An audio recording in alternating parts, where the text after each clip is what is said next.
Hello everyone. आज का हमारा टॉपिक है एग्रीकल्चर एंड एनिमल हस्बेंड्री यानी कृषि एवं पशुपालन। आज के सेशन में हम भारत की कृषि को कवर करने वाले हैं और नेक्स्ट सेशन में आपको विश्व की कृषि का वीडियो मिलेगा। ठीक है। कृषि एक ऐसा टॉपिक है जहाँ से हर परीक्षा में प्रश्न पूछे जाते हैं और ये जिस मटेरियल से मैं करा रही हूँ यहाँ से आपका कृषि का जो बेसिक चीज़ हो जाता है, बेसिक जितनी भी चीज़ें हो गई कृषि से संबंधित, वो आपका इस मटेरियल से कवर हो जाएगा। और उसके बाद जहाँ तक करेंट अफेयर से अपडेट करने की बात हुई तो कल आपको करेंट अफेयर से अपडेट करके मैं कृषि के वीडियोस प्रोवाइड करूँगी। और आज बस आपको बेसिक से संबंधित, अब कृषि में सबसे ज़्यादा बेसिक से संबंधित ही प्रश्न पूछता है। कुछ चीज़ें ही ऐसी होती है जो कि अपडेट किया जाता है, जैसे कि चावल का रेट, एमएसपी रेट जो सरकार निर्धारित करती है, तो ये 2020-21 में क्या है, और इकोनॉमिक सर्वे जो कृषि से संबंधित हुआ था 2021 में, वो सब आपको अपडेट करनी है। तो इसके वीडियोज़ आपको कल मिलेंगे। आज बस आपको यही चीज़ मिलेगी, कृषि एवं पशुपालन भारत का और विश्व का। ठीक है, तो चलिए आज के सेशन की शुरुआत करते हैं। और ये आपके सभी परीक्षा, चाहे आप यूपीएससी के लेवल का कोई एग्ज़ाम दे रहे हो, चाहे स्टेट पीसीएस की परीक्षा दे रहे हो, और आरओ में तो स्पेशली कृषि को मेंशन किया गया है, कृषि का उच्चारण किया गया है। तो एग्रीकल्चर एक इम्पॉर्टेंट टॉपिक हो जाता है अगर आप इलाहाबाद हाईकोर्ट आरओ की परीक्षा देने जा रहे हैं। तो चलिए शुरू करते हैं। भारत एक कृषि प्रधान देश है, जैसा कि आप सभी लोगों को मालूम होगा, और कृषि की भारतीय अर्थव्यवस्था में अहम भूमिका है।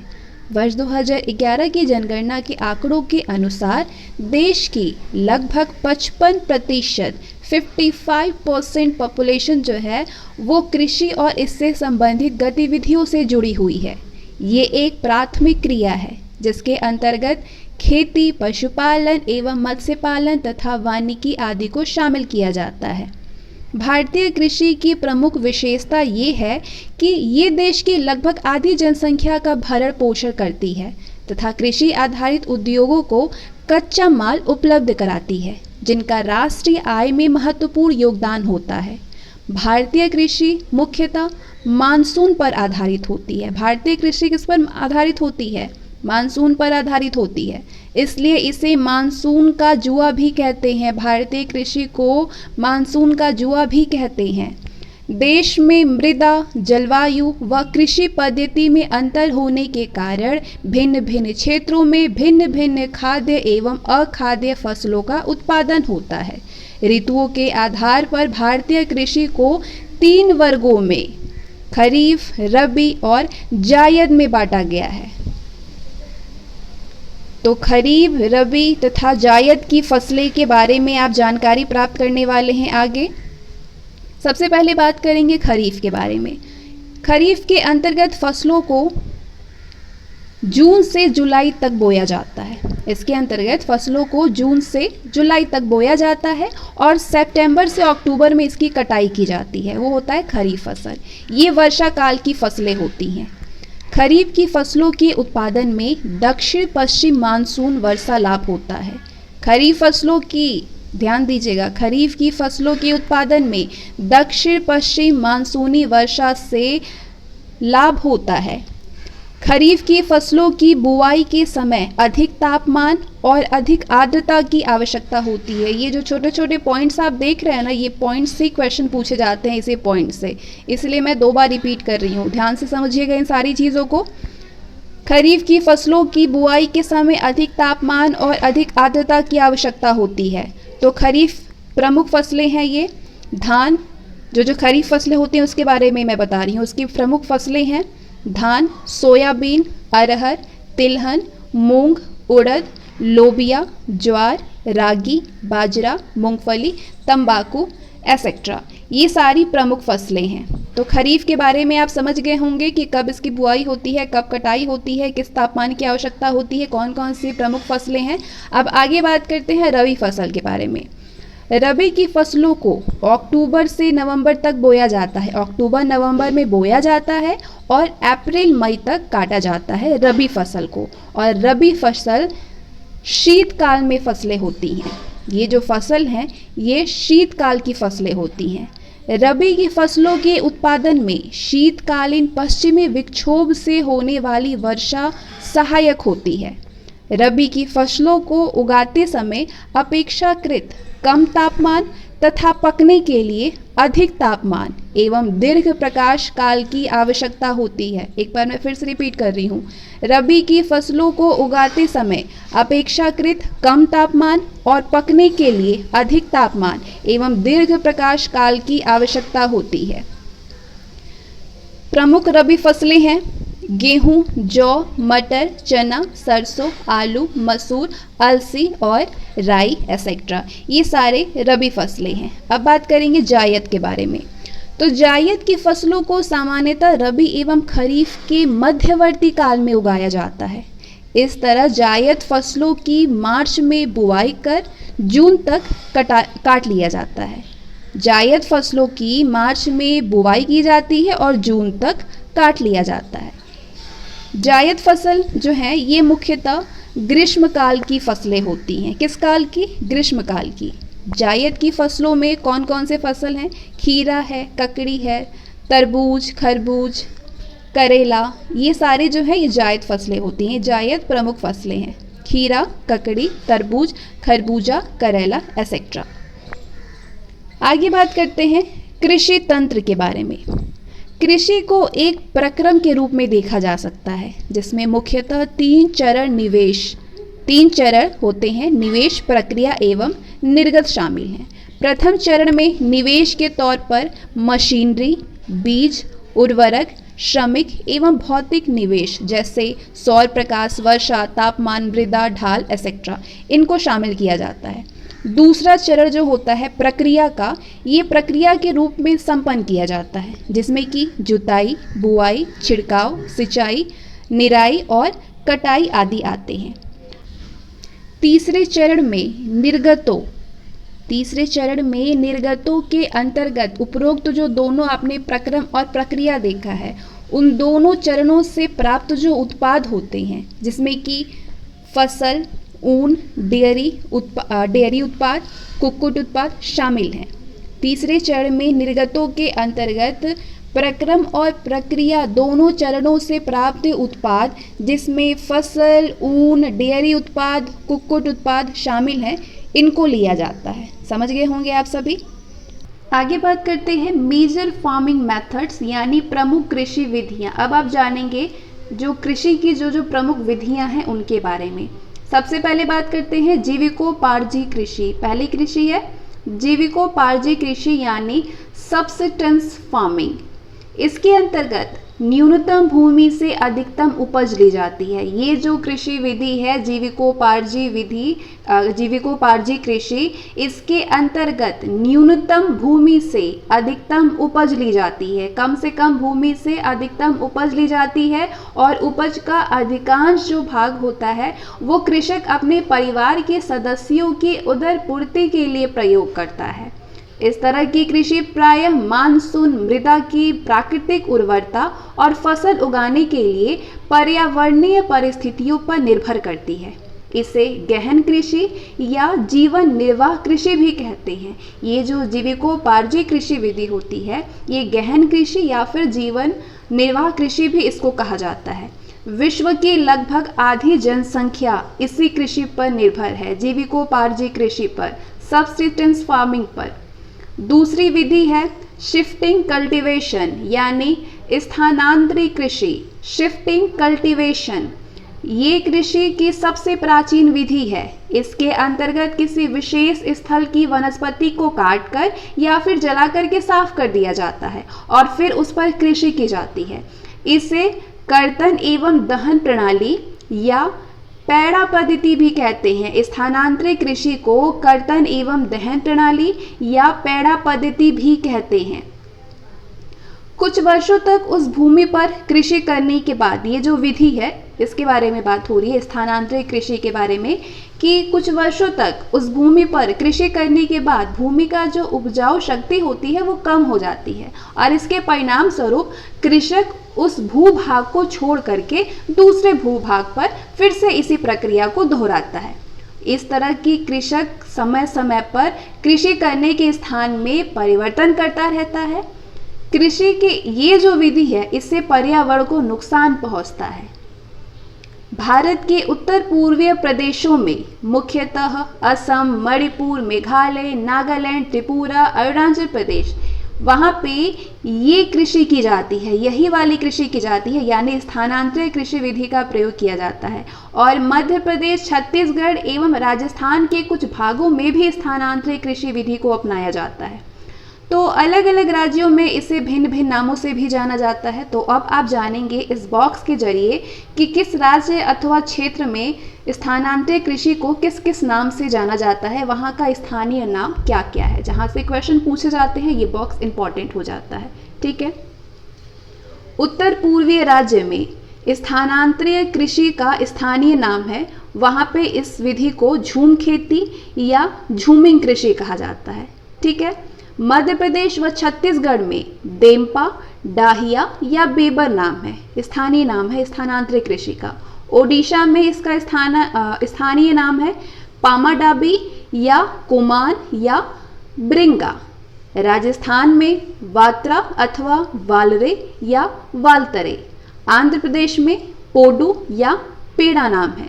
मेघालय में बोगमा, पश्चिमी घाट में कुमारी, झारखंड में कुरुआ, खील में हिमालय क्षेत्र, पामलू में मणिपुर और दीपा में छत्तीसगढ़ का बस्तर जिला, अंडमान निकोबार द्वीप समूह। अब तीसरी जो विधि है जिसके बारे में आप जानेंगे कृषि विधि, वो है एक्सटेंसिव कल्टीवेशन यानी विस्तृत कृषि। इस कृषि विधि से बड़े आकार वाले जोतों पर बड़े बड़े आधुनिक यंत्रों की सहायता से कृषि कार्य किया जाता है। इसमें मानव श्रम कम लगता है, लेकिन प्रति व्यक्ति उत्पादन की मात्रा अधिक होती है। इस विधि को अपनाने के लिए पूंजी की भी पर्याप्त मात्रा में आवश्यकता होती है। अमेरिका जैसे विकसित देशों में इस विधि द्वारा कृषि की जाती है। किस विधि के द्वारा? एक्सटेंसिव कल्टीवेशन यानी विस्तृत कृषि का।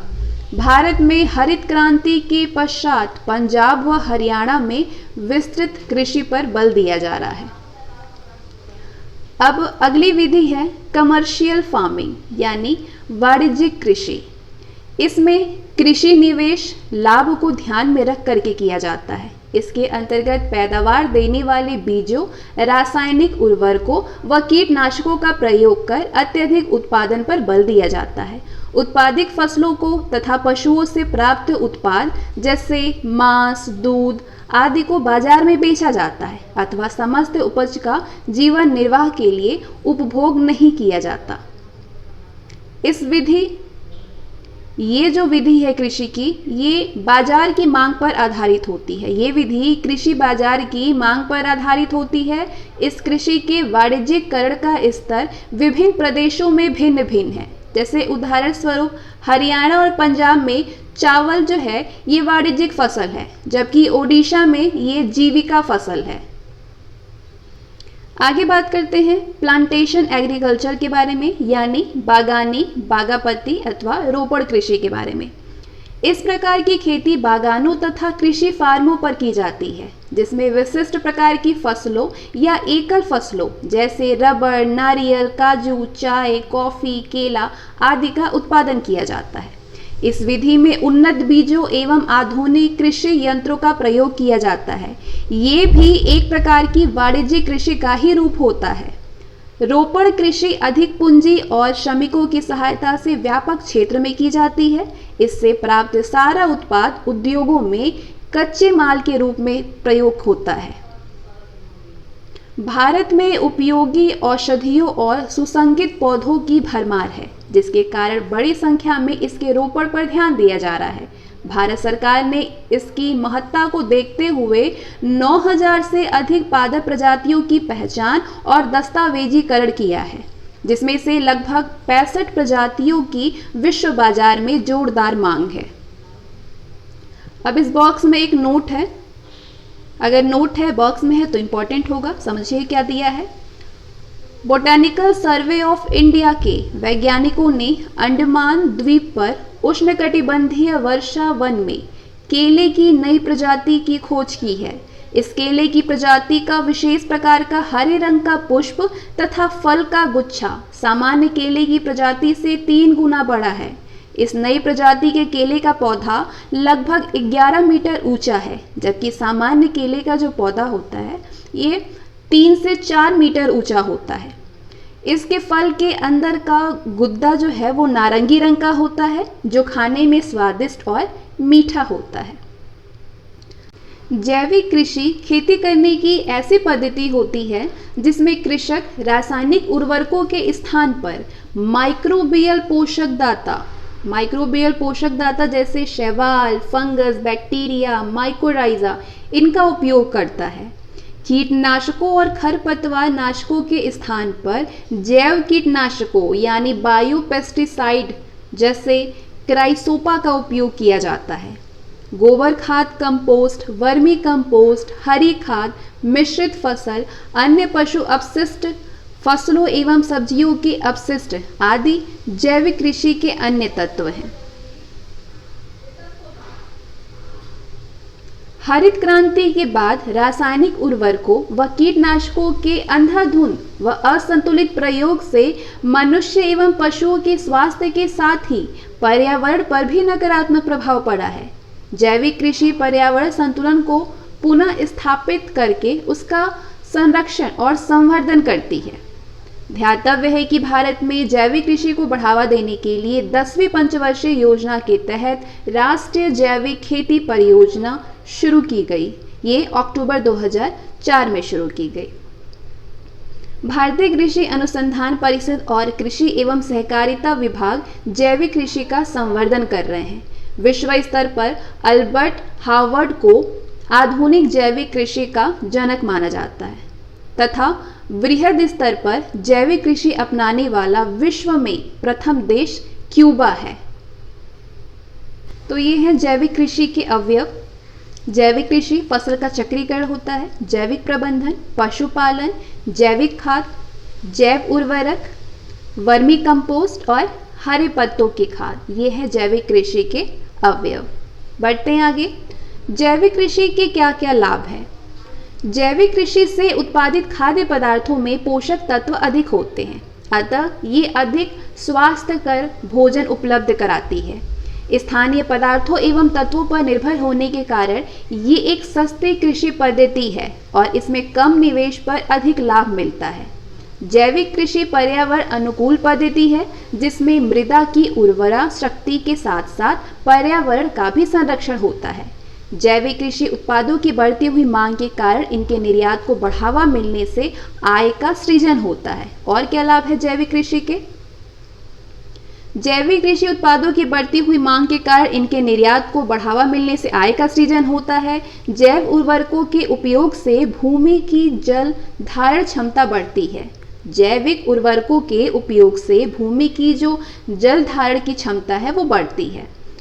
2016 में लगभग 75,000 हेक्टेयर कृषि भूमि पर जैविक खेती कर सिक्किम जो था ये देश का पहला पूर्ण जैविक कृषि राज्य बन गया है। 2016 का ये डेटा है। और करेंट अफेयर जैसा कि मैंने कहा है कि कल मैं अपडेट करूंगी करंट से। अब जैविक कृषि की क्या क्या सीमाएं होती हैं, अब इस सीमाओं को आप समझिए। कृषि उत्पादकता की दृष्टि से जैविक कृषि आधुनिक कृषि तकनीकों की अपेक्षा कम आंकी गई है। जैविक खाद्य, वर्मी कंपोस्ट आदि बनाने में समय लगता है, जबकि रासायनिक उर्वरक सर्वसुलभ होते हैं।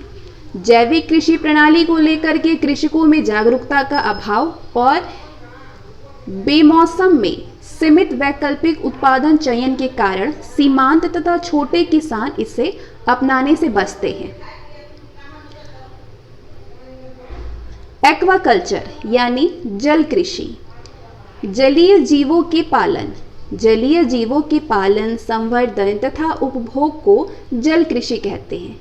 ये मत्स्यन से अलग होते हैं, भिन्न होती है, क्योंकि इस कृषि के अंतर्गत नियंत्रित परिस्थितियों में जलीय जीवों का पालन और संवर्धन किया जाता है। ये कृषि समुद्र, नदी, झरना, तालाब आदि में की जा सकती है। शैवाल कृषि, झींगा कृषि, मोतियों की खेती, शंख कृषि आदि इसके विभिन्न रूप हैं। बढ़ते हैं आगे। यहाँ पे एक नोट दिया हुआ है, क्या है इसमें? उभयचर प्रणालियों यानी जल व थल दोनों पर निवास करने वाले जीव जैसे कि मेढक, मगरमच्छ, कछुआ, इनको जल कृषि में सम्मिलित नहीं किया जाता है। बढ़ते हैं आगे। एक्वापॉनिक फार्मिंग। अब आगे आप समझने वाले हैं, जिस विधि को समझेंगे, जिस फार्मिंग विधि को आप समझने वाले हैं वो है एक्वापॉनिक यानी एक्वापॉनिक कृषि। इस नई कृषि तकनीक के अंतर्गत किसानों के द्वारा पौधे उगाने के साथ साथ मत्स्य पालन सम्मिलित रूप से किया जाता है। इसमें एक ही टैंक में मछली और पौधे एक साथ ही वृद्धि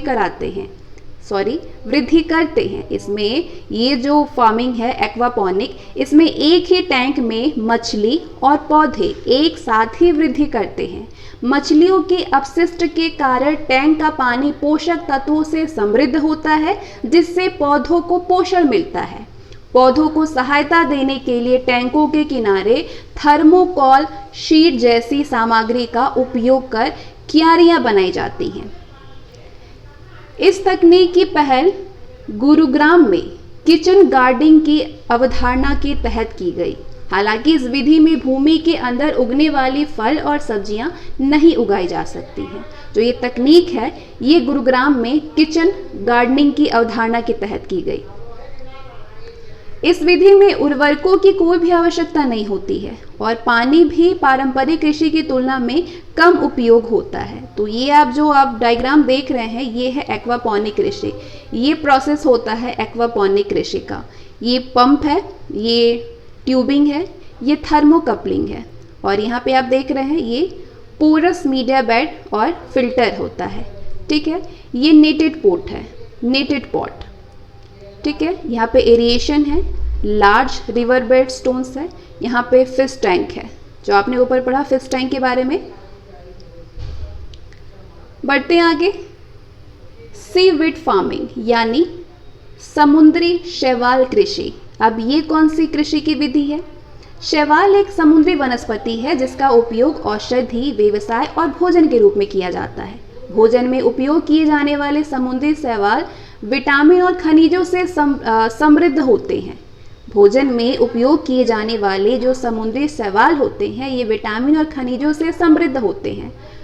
क्लोरेला नामक शैवाल को केबिन के हौज में उगाकर अंतरिक्ष यात्री प्रोटीन युक्त भोजन प्राप्त करते हैं। भारत में समुद्री शैवाल की कृषि कच्छ की खाड़ी, मन्नार की खाड़ी, लक्षद्वीप आदि क्षेत्रों में की जाती है।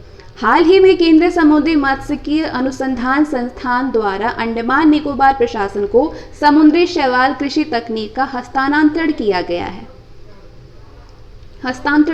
है। भोजन के अलावा शैवाल का प्रयोग ईंधन की आपूर्ति, कैंसर का इलाज, उर्वरक एवं सौंदर्य प्रसाधन सामग्री में भी किया जाता है। चलिए अगली फार्मिंग है कोऑपरेटिव फार्मिंग यानी सहकारी कृषि। इस विधि के अंतर्गत व्यक्ति आपस में मिलकर के व्यवसायिक संगठन बना करके अपनी भूमि पर कृषि कार्य संपादित करता है। कृषि उत्पादन बाजार की मांग या स्वयं की पूर्ति के लिए किया जाता है। सहकारी कृषि में वे लोग शामिल हो सकते हैं जो केवल कृषि मजदूर तथा भूमिहीन हैं।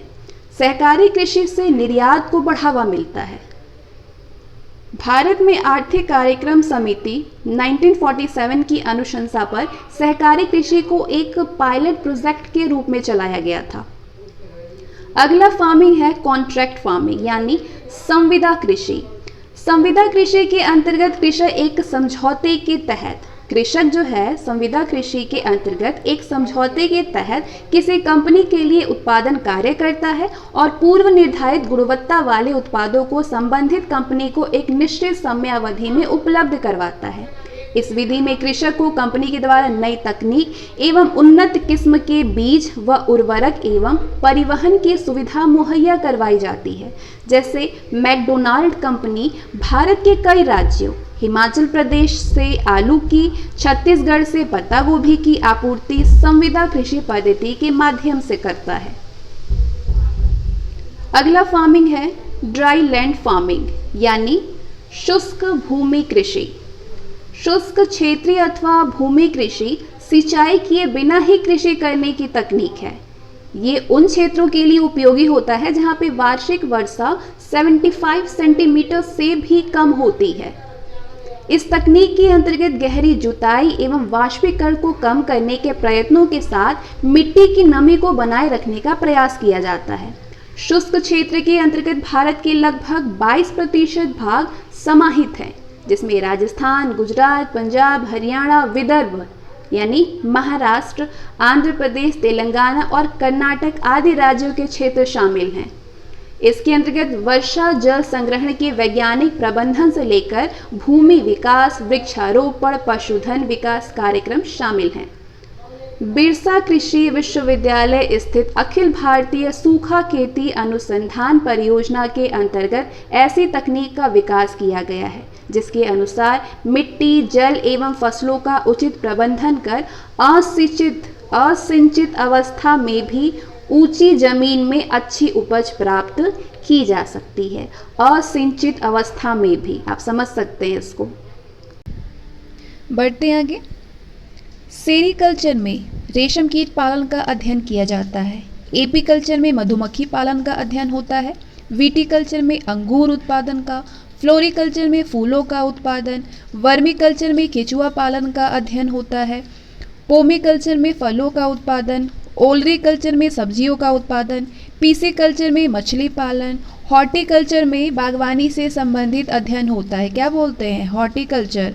एरोपोनिक्स में हवा में पौधों को उगाना और हाइड्रोपोनिक्स में जल में पौधों को उगाना यानी मृदा रहित कृषि के बारे में अध्ययन किया जाता है हाइड्रोपोनिक्स में। अब अगला जो फार्मिंग के बारे में आप पढ़ेंगे वो है ट्रक फार्मिंग।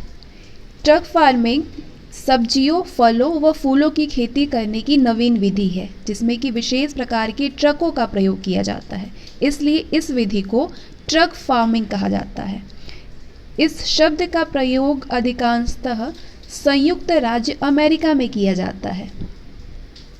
मिक्स्ड फार्मिंग यानी मिश्रित कृषि, जब एक ही स्थान या फर्म पर फसल उत्पादन की क्रिया के साथ साथ पशुपालन का कार्य भी किया जाता है तो उसे मिश्रित कृषि कहते हैं।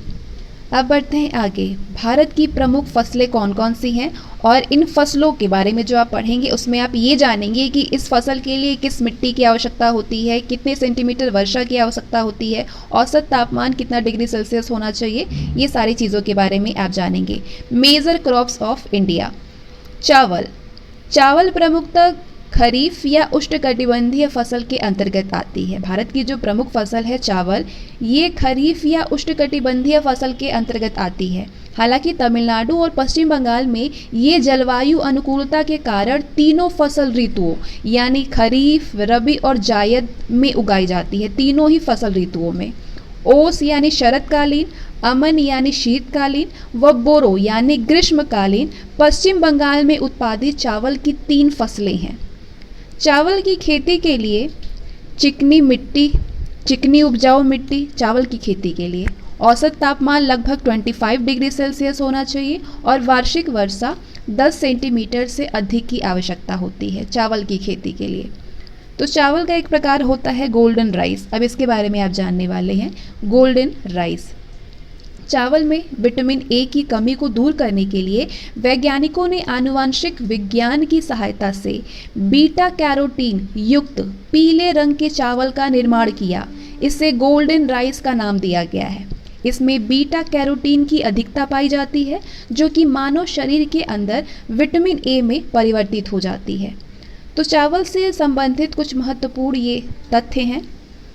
डपोग विधि के द्वारा जापान व फिलीपींस में चावल का उत्पादन किया जाता है। डपोग विधि के द्वारा चावल के उत्पादन में भारत चीन के पश्चात विश्व का दूसरा स्थान रखता है। चावल के मामले में, चावल के उत्पादन में भारत जो है वो चीन के पश्चात विश्व में दूसरा स्थान रखता है।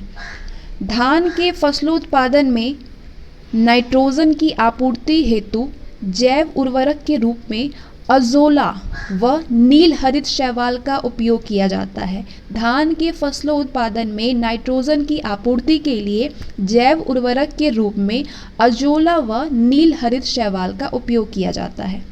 चावल निर्यातक राष्ट्रों में वर्तमान में भारत विश्व में शीर्ष स्थान पर है। तत्पश्चात थाईलैंड व वियतनाम का स्थान है। तो अभी इसके बारे में आपको करंट अफेयर से अपडेट करना होगा। चावल में कार्बोहाइड्रेट की मात्रा 76% सर्वाधिक पाई जाती है, जबकि प्रोटीन 6 to 7% और वसा 2.5% न्यून मात्रा में विद्यमान होते हैं। भारत में कृषि निदेशालय द्वारा विकसित धान की प्रथम बौनी प्रजाति जया थी। क्या थी? जया थी, बौनी प्रजाति। केंद्रीय धान अनुसंधान संस्थान कटक, जो कि ओडिशा में है, हाल ही में अंतर्राष्ट्रीय राइस रिसर्च इंस्टीट्यूट यानी IRRI के प्रथम दक्षिण एशिया क्षेत्रीय केंद्र यानी ISARC की स्थापना को वाराणसी में अनुमति दी गई है। खैरा धान में लगने वाला एक प्रमुख रोग है। पॉलिश किए हुए चावल की ऊपरी परत में विटामिन B1 यानी थायमीन का अभाव पाया जाता है और चावल को अधिक धोने से भी विटामिन B1 नष्ट हो जाता है। विटामिन B1 की कमी से बेरी नामक रोग होता है।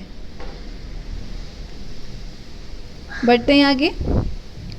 भारत में कुल कृषि योग्य क्षेत्रों में सबसे अधिक क्षेत्र पर चावल की कृषि की जाती है। अब इस डायग्राम के थ्रू, ये जो भारत का मैप है, इसके थ्रू मैं बताऊंगी कहाँ कहाँ पे क्या होता है। भारत में कुल कृषि योग्य क्षेत्रों में सबसे अधिक क्षेत्र पर चावल की कृषि की जाती है। बिहार, पश्चिम बंगाल, असम, ओडिशा, झारखंड, छत्तीसगढ़, तमिलनाडु, आंध्र प्रदेश आदि प्रमुख चावल उत्पादक राज्य हैं। भारत में चावल उत्पादन के प्रमुख भौगोलिक क्षेत्रों के अंतर्गत पश्चिमी एवं पूर्वीय तटीय क्षेत्र, प्रमुख डेल्टाई क्षेत्र, ब्रह्मपुत्र का मैदान, हिमालय की गिरिपद पहाड़ियाँ व तराई प्रदेश को शामिल किया जाता है। जमुना, करुणा, जया, पद्मा, कांची, कृष्णा, कावेरी, हंसा, पूसा सुगंध 5, माही सुगंधा, बाला और रत्ना इत्यादि चावल की प्रमुख किस्में हैं। तो ये सारी चावल की किस्में हैं जमुना, करुणा, जया, पद्मा, कांची, कृष्णा, कावेरी, हंसा, पूसा सुगंध 5, माही सुगंधा, बाला और रत्ना। गेहूं, इससे पहले आप इस मैप को देख लीजिए कहाँ पे क्या क्या होता है। तो अभी आपने ये जाना, अब गेहूं के बारे में आगे हम बात करेंगे। अब इस मैप के ज़रिए आप समझिए भारत की प्रमुख फसलों के बारे में कि कौन कौन से राज्य में कौन कौन सी फसलें होती हैं और वहाँ की कौन सी प्रमुख फसलें हैं। और इस मैप को आप इतने ध्यान से समझिएगा ताकि आप ये भारत की जो प्रमुख फसलें हैं जिस जिस राज्य में होती हैं वो आपको अच्छी तरीके से एकदम याद हो जाए। तो सबसे पहले आइए जम्मू और कश्मीर की तरफ। जम्मू और कश्मीर का प्रमुख फसल है केसर सेब। केसर सेब जम्मू कश्मीर की प्रमुख फसल है। अब जम्मू कश्मीर से नीचे आइए हिमाचल प्रदेश की तरफ। हिमाचल प्रदेश का प्रमुख फसल है सेब। हिमाचल प्रदेश का प्रमुख फसल है सेब। अब हिमाचल प्रदेश से नीचे आइए उत्तराखंड की तरफ। उत्तराखंड की 3 प्रमुख फसलें हैं। कौन कौन सी? चावल, गेहूं और रागी।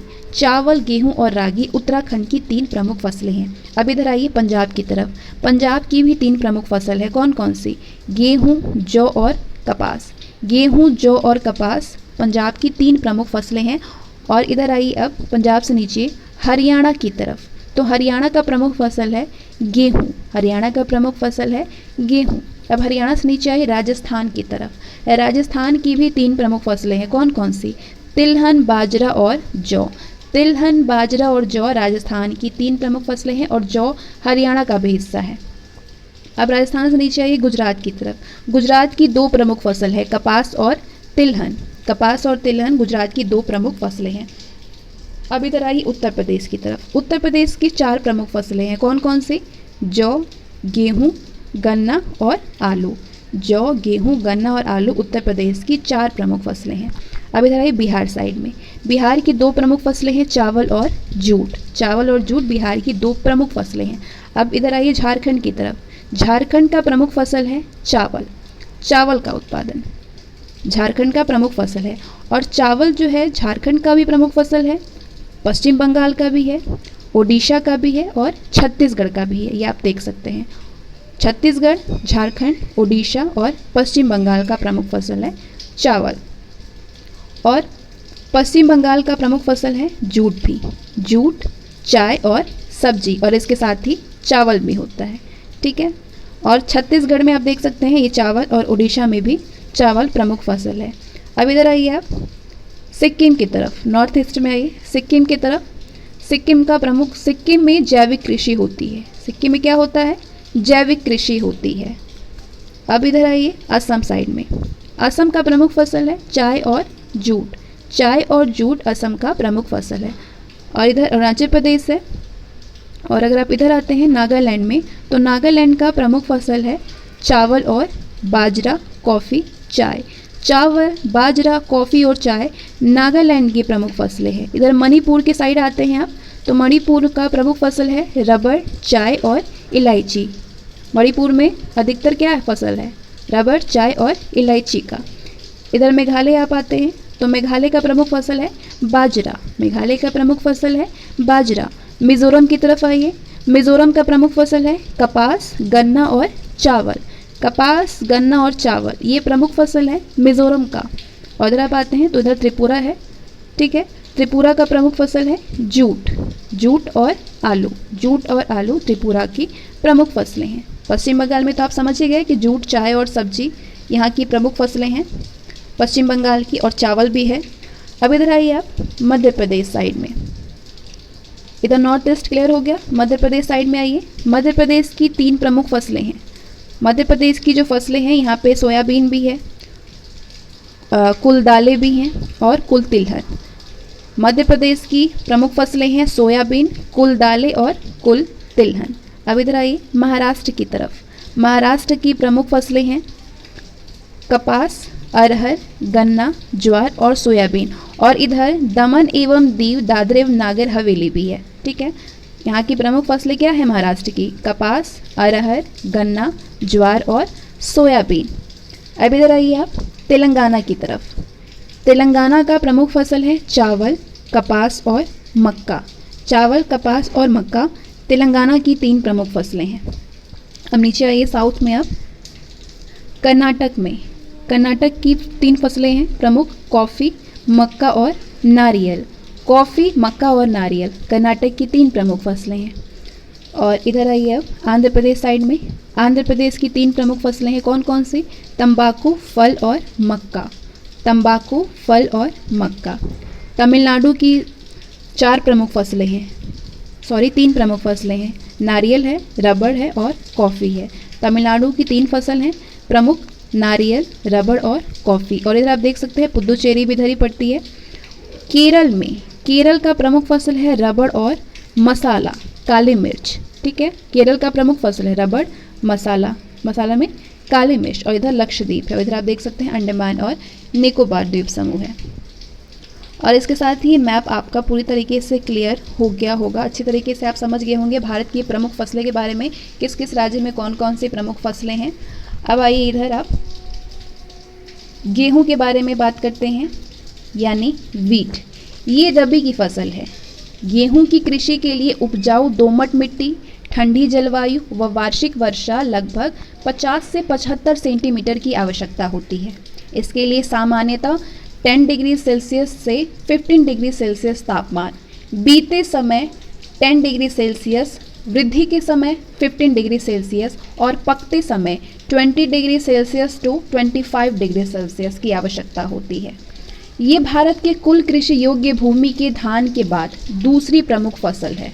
हरित क्रांति का सर्वाधिक प्रभाव गेहूं के उत्पादन पर पड़ा है। इसके प्रभाव से न केवल गेहूं के उत्पादन में वृद्धि हुई है, बल्कि प्रति हेक्टेयर उत्पादकता का स्तर भी ऊंचा हुआ है। गेहूं उत्पादक राज्यों में उत्तर प्रदेश, पंजाब, हरियाणा, मध्य प्रदेश, राजस्थान, बिहार, गुजरात व महाराष्ट्र प्रमुख है। अभी आपने ऊपर देखा, मैंने मैप के जरिए आपको बताया कि प्रमुख फसल है गेहूं में जो राज्य हैं प्रमुख फसल के लिए, वो है उत्तर प्रदेश, पंजाब, हरियाणा, मध्य प्रदेश, राजस्थान, बिहार, गुजरात व महाराष्ट्र की प्रमुख फसल है गेहूं उत्पादक के मामले में। ये राज्य हैं। और कल्याण सोना, सोनालिका, राज 3077, अर्जुन आदि गेहूं की प्रमुख किस्में हैं। प्रमुख किस्में समझिए गेहूं की, कल्याण सोना, सोनालिका, राज 3077, अर्जुन, ये गेहूं की प्रमुख किस्में हैं और गेहूं उत्पादक राज्यों में उत्तर प्रदेश, पंजाब, हरियाणा, मध्य प्रदेश, राजस्थान, बिहार, गुजरात व महाराष्ट्र प्रमुख है। अब इस बॉक्स के जरिए आप कुछ समझिए गेहूं के बारे में, गेहूं से संबंधित महत्वपूर्ण तथ्य है इसमें। ट्रिटिकेल गेहूं की एक ऐसी प्रजाति है जिसे कि वैज्ञानिकों के द्वारा गेहूं व राई के मध्य संकर करा के उत्पन्न किया गया है। संकर करा के उत्पन्न किया गया। मैक्रोनी शुष्क प्रदेशों की असिंचित परिस्थितियों के लिए सबसे उत्तम किस्म की प्रजाति है। मैक्रोनी, इसका उत्पादन राजस्थान, गुजरात, मध्य प्रदेश आदि राज्यों में किया जा रहा है। इसे कठोर गेहूं यानी हार्ड व्हीट की भी उपमा दी जाती है। करनाल बंट एवं रस्ट गेहूं की फसल में लगने वाला प्रमुख रोग है। करनाल बंट और रस्ट, ये गेहूं की फसल में लगने वाला प्रमुख रोग होता है। रस्ट को 3 वर्गों में वर्गीकृत किया जाता है, येलो रस्ट, ब्राउन रस्ट और ब्लैक रस्ट। 3 तरह की रस्ट हो जाती हैं, येलो, ब्राउन और ब्लैक। गेहूं में बौनेपन का जीन नोरिन 10 है। गेहूं में बौनेपन का जो जीन है वो उसका नाम है नोरिन 10। तो ये काफ़ी इंपॉर्टेंट था, ऐसे क्वेश्चन पूछे जाते हैं। गेहूं में 8 से 15% प्रोटीन, लगभग 1.5% वसा और लगभग 65 to 70% कार्बोहाइड्रेट निहित होता है।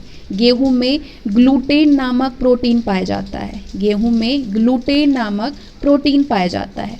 गेहूं के उत्पादन में चीन जो है पहले स्थान पे, भारत व रूस दूसरे व तीसरे स्थान पे है। अब आइए बाजरा की तरफ। बाजरा के बारे में बात करते हैं, यानी पर्ल मिलेट। बाजरा मुख्यतः खरीफ की फसल है, जबकि दक्षिणी भारत में इसे खरीफ एवं रबी दोनों फसल ऋतुओं में उगाया जाता है। इस फसल के लिए 25 डिग्री सेल्सियस से 30 डिग्री सेल्सियस तापमान और 40 से 50 सेंटीमीटर वार्षिक वर्षा की आवश्यकता होती है। बाजरा की फसल के लिए 25 डिग्री सेल्सियस से 30 डिग्री सेल्सियस तापमान और 40 से 50 सेंटीमीटर वार्षिक वर्षा की आवश्यकता होती है।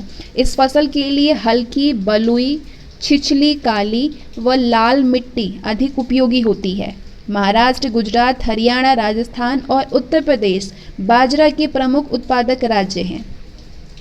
आइए मैज़े की तरफ, मक्का की तरफ। मक्का जो है ये मुख्यतः खरीफ की फसल है। ये C4 पौधे के अंतर्गत आता है। इसके लिए 21 डिग्री सेल्सियस से 27 डिग्री सेल्सियस तापमान चाहिए और 50 से 70 सेंटीमीटर वार्षिक वर्षा की आवश्यकता होती है।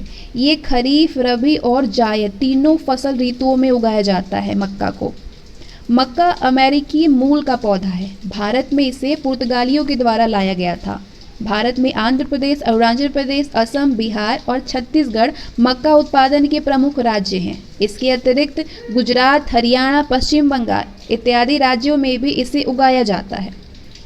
मक्का खाद्यान्न व चारा दोनों रूपों में प्रयोग किया जाता है। इसे ग्लूकोज, अल्कोहलिक पेय तथा बायोडीजल बनाने में भी प्रयोग किया जाता है।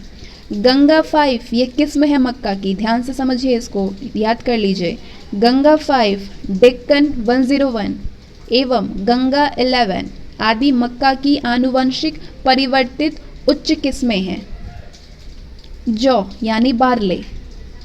जौ एक शीतोष्णकटिबंधीय एवं रबी की फसल है। इसकी गणना मोटे अनाजों में की जाती है। जौ की उपज के लिए 10 डिग्री सेल्सियस से 18 डिग्री सेल्सियस तापमान और 70 से 90 सेंटीमीटर वार्षिक वर्षा की आवश्यकता होती है। जौ का उत्पादन भारत में सिंधु घाटी सभ्यता के समय से ही किया जा रहा है। उत्तर प्रदेश, राजस्थान, पंजाब, हरियाणा, बिहार, झारखंड आदि इसके प्रमुख उत्पादक राज्य हैं जौ के। अभी आपने ऊपर मैप में भी इसको अच्छे से समझा है। पल्सेस यानी दलहन। दलहन रबी व खरीफ की फसलें हैं। दालों के अंतर्गत अरहर, चना, मूंग, मसूर, मटर, उड़द, खेसारी आदि को शामिल किया जाता है। दालों का उत्पादन विविध तापक्रम दालों का जो उत्पादन है वो विविध तापक्रम, आर्द्रता व मृदा संबंधी दशाओं में किया जाता है। इनके उत्पादन के लिए कम नमी की आवश्यकता होती है, यानी इन्हें शुष्क परिस्थितियों में भी उगाया जा सकता है दलहन को। दालें मृदा में नाइट्रोजन स्थिरीकरण व मृदा की उर्वरता बनाए रखने में सहायक होती हैं और प्रोटीन की महत्वपूर्ण स्रोत हैं। भारत विश्व में दालों का सबसे बड़ा उत्पादक, उपभोक्ता और आयातक राष्ट्र है। भारत में दालों की खेती अधिकतर दक्कन पठार के मध्य पठारी भागों और उत्तर पश्चिम के शुष्क भागों में की जाती है। अब एक इम्पॉर्टेंट नोट है, अरहर का जन्म स्थान अफ्रीका को माना जाता है। अरहर का जन्म स्थान अफ्रीका को माना जाता है। अब आइए ऑयल सीड्स की तरफ, यानी तिलहन की तरफ। तिलहन मुख्यतः खरीफ व रबी दोनों ही मौसम की फसल है। तिलहन के अंतर्गत सरसों, जिसकी प्रजाति है वरुणा, पीताम्बरी, पूसा बोल्ड, जय किसान, ये प्रजातियां हैं सरसों की। और सोयाबीन, सूरजमुखी, नारियल, सरसों के अलावा सोयाबीन, सूरजमुखी, नारियल, मूंगफली, बिनौली, अलसी, तिल आदि उगाई जाने वाली मुख्य फसलें हैं। मालवा पठार मध्य प्रदेश, मराठवाड़ा, गुजरात, राजस्थान के शुष्क भाग, तेलंगाना व आंध्र प्रदेश भारत के प्रमुख तिलहन उत्पादक क्षेत्र हैं। देश की तिलहन की फसलों में मूंगफली सर्वप्रमुख है। देश की तिलहन की फसलों में मूंगफली जो है ये सर्वप्रमुख है। मूंगफली की कृषि के लिए 30 से 60 सेंटीमीटर वार्षिक वर्षा और 15 डिग्री सेल्सियस से 25 डिग्री सेल्सियस तापमान की आवश्यकता होती है। पेगिंग मूंगफली की फसल के लिए एक लाभकारी प्रक्रिया है और कौशल इसकी उन्नत प्रजाति है। पेगिंग जो है ये मूंगफली की फसल के लिए एक लाभकारी प्रोसेस होता है, प्रक्रिया होता है, और कौशल जो है ये इसकी उन्नत प्रजाति है। गुजरात, आंध्र प्रदेश, राजस्थान, तमिलनाडु मूंगफली के प्रमुख उत्पादक राज्य हैं। चाय यानी टी। चाय चीनी मूल का पौधा है। भारत में इसका रोपण अंग्रेजों ने आरंभ किया था। चाय एक प्रकार की रोपड़ या बागानी फसल का उदाहरण है।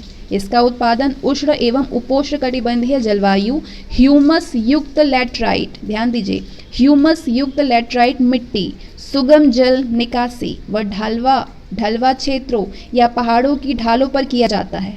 इसके लिए 24 डिग्री सेल्सियस से 30 डिग्री सेल्सियस तापमान व 150 से 150 से 150 से 250 सेंटीमीटर वार्षिक वर्षा की आवश्यकता होती है चाय की खेती के लिए।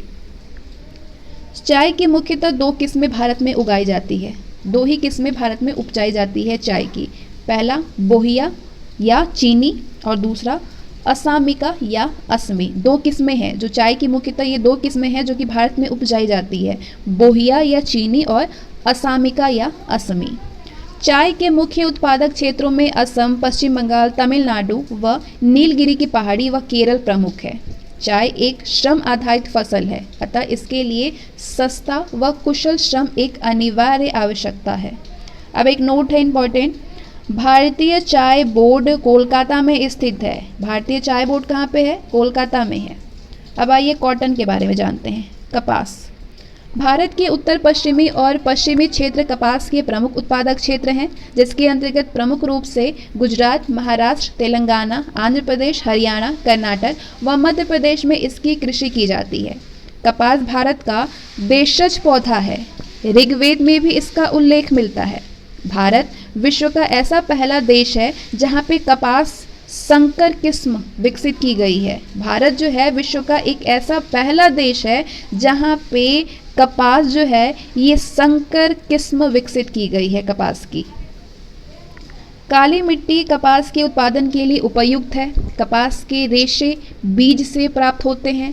कपास को सफ़ेद सोना यानी वाइट गोल्ड भी कहा जाता है। आइए शुगर केन के बारे में जानते हैं, यानी गन्ना। गन्ना एक उपोष्ण एवं उष्णकटिबंधीय फसल है।